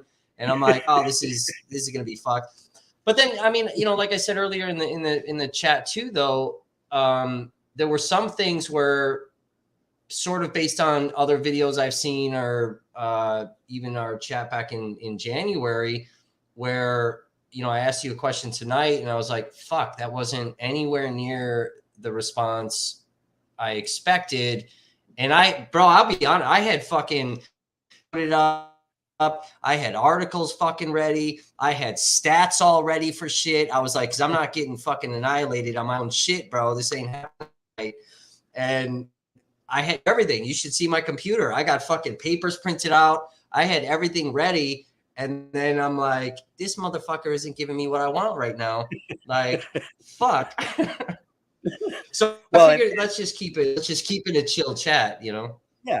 Well, and I'll tell you, just so so you understand. I got a buddy of mine. He's a militia buddy of mine. I've been rolling with him to different events. He's been up here to Kenosha. We spent a lot of time down in Louisville, Florida, different places like that with events going on. And I got a joke with him that the more patriotic he gets, the more fucks come out of him per minute. Like his fuck per minute ratio just increases. And he watched. I sent him the video of you and V talking together. Was it that one or was it? I think it was that one. Anyway, I sent him one of your videos that you were on. That was horrible. That was horrible. Yeah, and he was like, "Wow, that guy really likes the word fuck." I was like, "Oh yeah." I mean, like if you took me and you in our most patriotic times, this guy's got us by like 10. And so it was just a Yeah, shock. yeah, and I mean, I definitely can be very in your face and abrasive. I think a lot of people, especially those that are new to the program, or I get fucking restreamed by some bullshit ass fucking channel. People got to understand, when I first started, I wasn't on the side, I was on your side. I had those very militia viewpoints, and why I do know more than probably the regular person when it comes to militia groups. I actually thought about joining the 3%er group. And then I fucking started diving in and I was like, oh, this is not the right group. Same people I used to hang out with in the bar back in the day. I got invited to be an outlaw. And it was like, yeah, let's do this. This sounds great. And then you start diving in and you're going, ooh, that's the wrong fucking group to be hanging out with. Yep. And it's just like, I'm on my own fucking journey too, where I'm learning more things. I'm seeing things, firsthand. And I'm just at this fucking point, bro, where, when I started live streaming, I'd go to work the next day and people would be like, oh, this happened. Oh, that happened last night. And it's like, no, it's not what happened. And the more I'm like streaming and people are coming on, it turned into this fucking argument of, this is not what fucking happened. And it's like, here we are, fast forward a year and a half later, and Kevin's just at the point of, I'm so fucking done arguing with people. I'm done with the fucking threats and the death threats, and I'm gonna fucking rape your asshole and people showing up outside my door. And it's just, I've lost my patience. So it's like, sometimes trying to have that maybe rational conversation, I'm a fucking, an Irishman, like, fucking ready to just blow up, because it's like, fuck, bro, enough. Yeah. And I'll be honest with you. I've met a lot of different militia leaders. Some of them I highly respect. There have been a few that I've run into that I really don't. Still not to the degree of like white supremacist, like KKK type knockoffs, but still just kind of assholes, right? Like I said, Stuart Rhodes, one of those guys, and that was part of why I was willing to take on the My Militia task. Is I want to change the idea of what a militia is, because what a militia actually is nothing more than your neighborhood watch group. They're a group of people from the neighborhood willing to take care of the neighborhood. They're there when shit goes wrong. They're making sure the bad element, not meaning anything racist, but criminals are not coming into neighborhoods, making sure that the elderly are taken care of, that people's driveways are taken care of in the winter and that can't do it, disabled, that all of that stuff. Like it's a community group that's there not only for just taking care of each other, but also protecting from outside forces that would try to harm the community. One of those potential forces being a tyrannical government, that historically has been a low percentage in the last 250 years of that being the reason. But, at the very beginning and now here at the end, that seems to be rising in percent chance. So, that's honestly what it's about. And that's my intention with it. I want to see more good things done with militias. I want to see, better groups being formed. And, LFR, Let Freedom Ring, in your chat group, he's 100% right, man. You should actually go on there and create a group, man. Create a group of people that are along what your line of thinking is. Go that route and do it the way you think it should be done. I don't know. We might, if I did that now, we might start seeing more fucking restraining orders getting put on me, and I'd be fucking deemed a goddamn fucking terrorist. Yeah, I don't know. Maybe now's not the best time. I do like Sunshine's thing with a militia of journalists. I like that idea. Yeah. All right, one last question for you, and then I'll let you go. All right, man. If I wanted to do like a little, maybe like a little 1 hour kind of little documentary on Josh Ellis and my militia and group that you're with, or what you guys do, and kind of some behind the scenes looks at things. Would you let me do like a pre-recorded, edited, no live streaming shit? Follow you around, you're shooting guns, fucking whatever the fuck it is.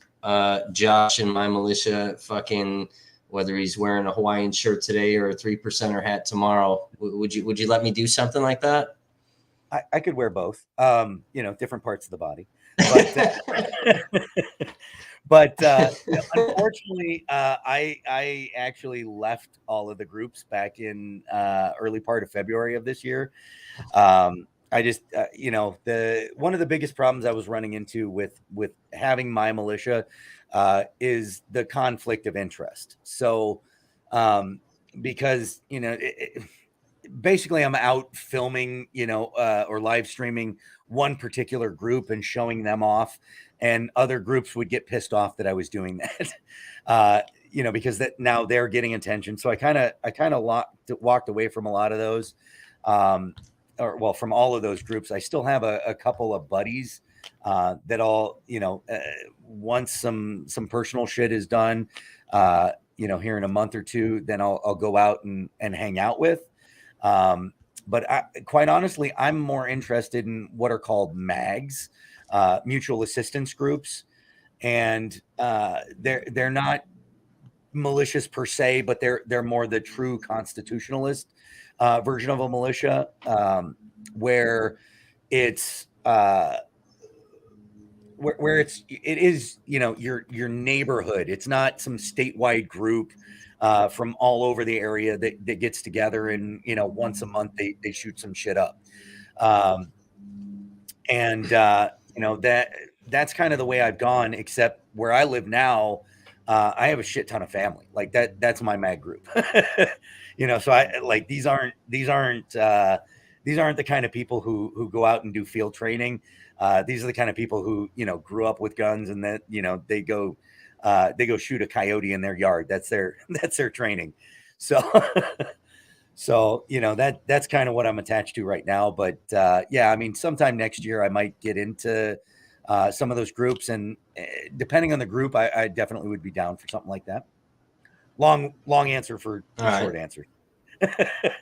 Yeah. Could you take me to some rallies and different things where I'm not going to get asses and dicks rubbed on me and beat with fucking flagpoles? Like I'd be hanging with you, and I could film and not be on the normal Kevin bullshit, but just to observe and film and fucking see what people are all about. I mean, I can't personally guarantee the no ass and dicks thing. I mean, that's kind of a personal preference, what you want to do while you're out there. But but none will be forced upon you while you're around me. And I basically, I can make sure that nothing happens when you're out there. All right. I mean, that's been. Sorry, what I was going to say is one of the big things though is if it is an event with Proud Boys or militias, you got to make sure not to catch faces. That's a recent policy they have whenever they do have events that they're out at. If for some reason they're not wearing a mask, we just, we always try to keep that, because Antifa is real and they do put people's personal information out there and they do threaten people's jobs, same kind of thing. You can film pretty much anything, just keep faces out of it if they're in one of those two groups.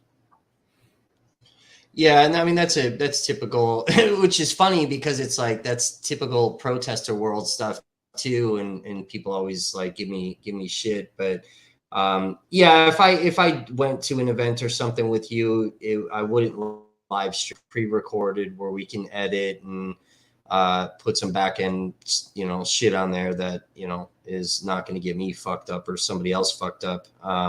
Yeah. For allowing that level of trust and whatever. So, all right, well, cool. Yeah, I just wanted to see what your thoughts were. So, yeah, and all right. The offer that Let Freedom Ring is putting out there in the chat, that is an open offer if you do want to contribute to the website as a content creator, not necessarily as a militia member, whatever. Just do it under an assumed name if you want to. Just throwing it out there. You can contribute content so long as it's obviously not pro racism, anything like that. Yeah, definitely. All right, cool. All right, here's how we're gonna do it. Tell everybody where they can find you and all that, and all of that, and then one thing before we leave. So you can find me on YouTube. It's American Revolution 20 is the channel. American Revolution 20. Also on Twitter, it's American_Rev REV2. That's American_REV2.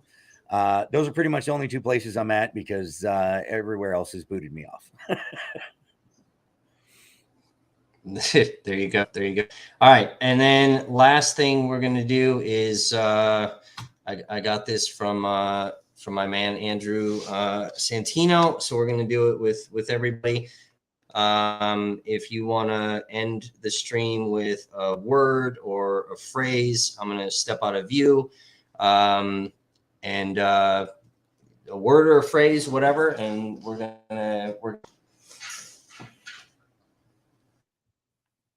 All I got is Constitution and freedom, man. That's it. Pro Constitution and freedom.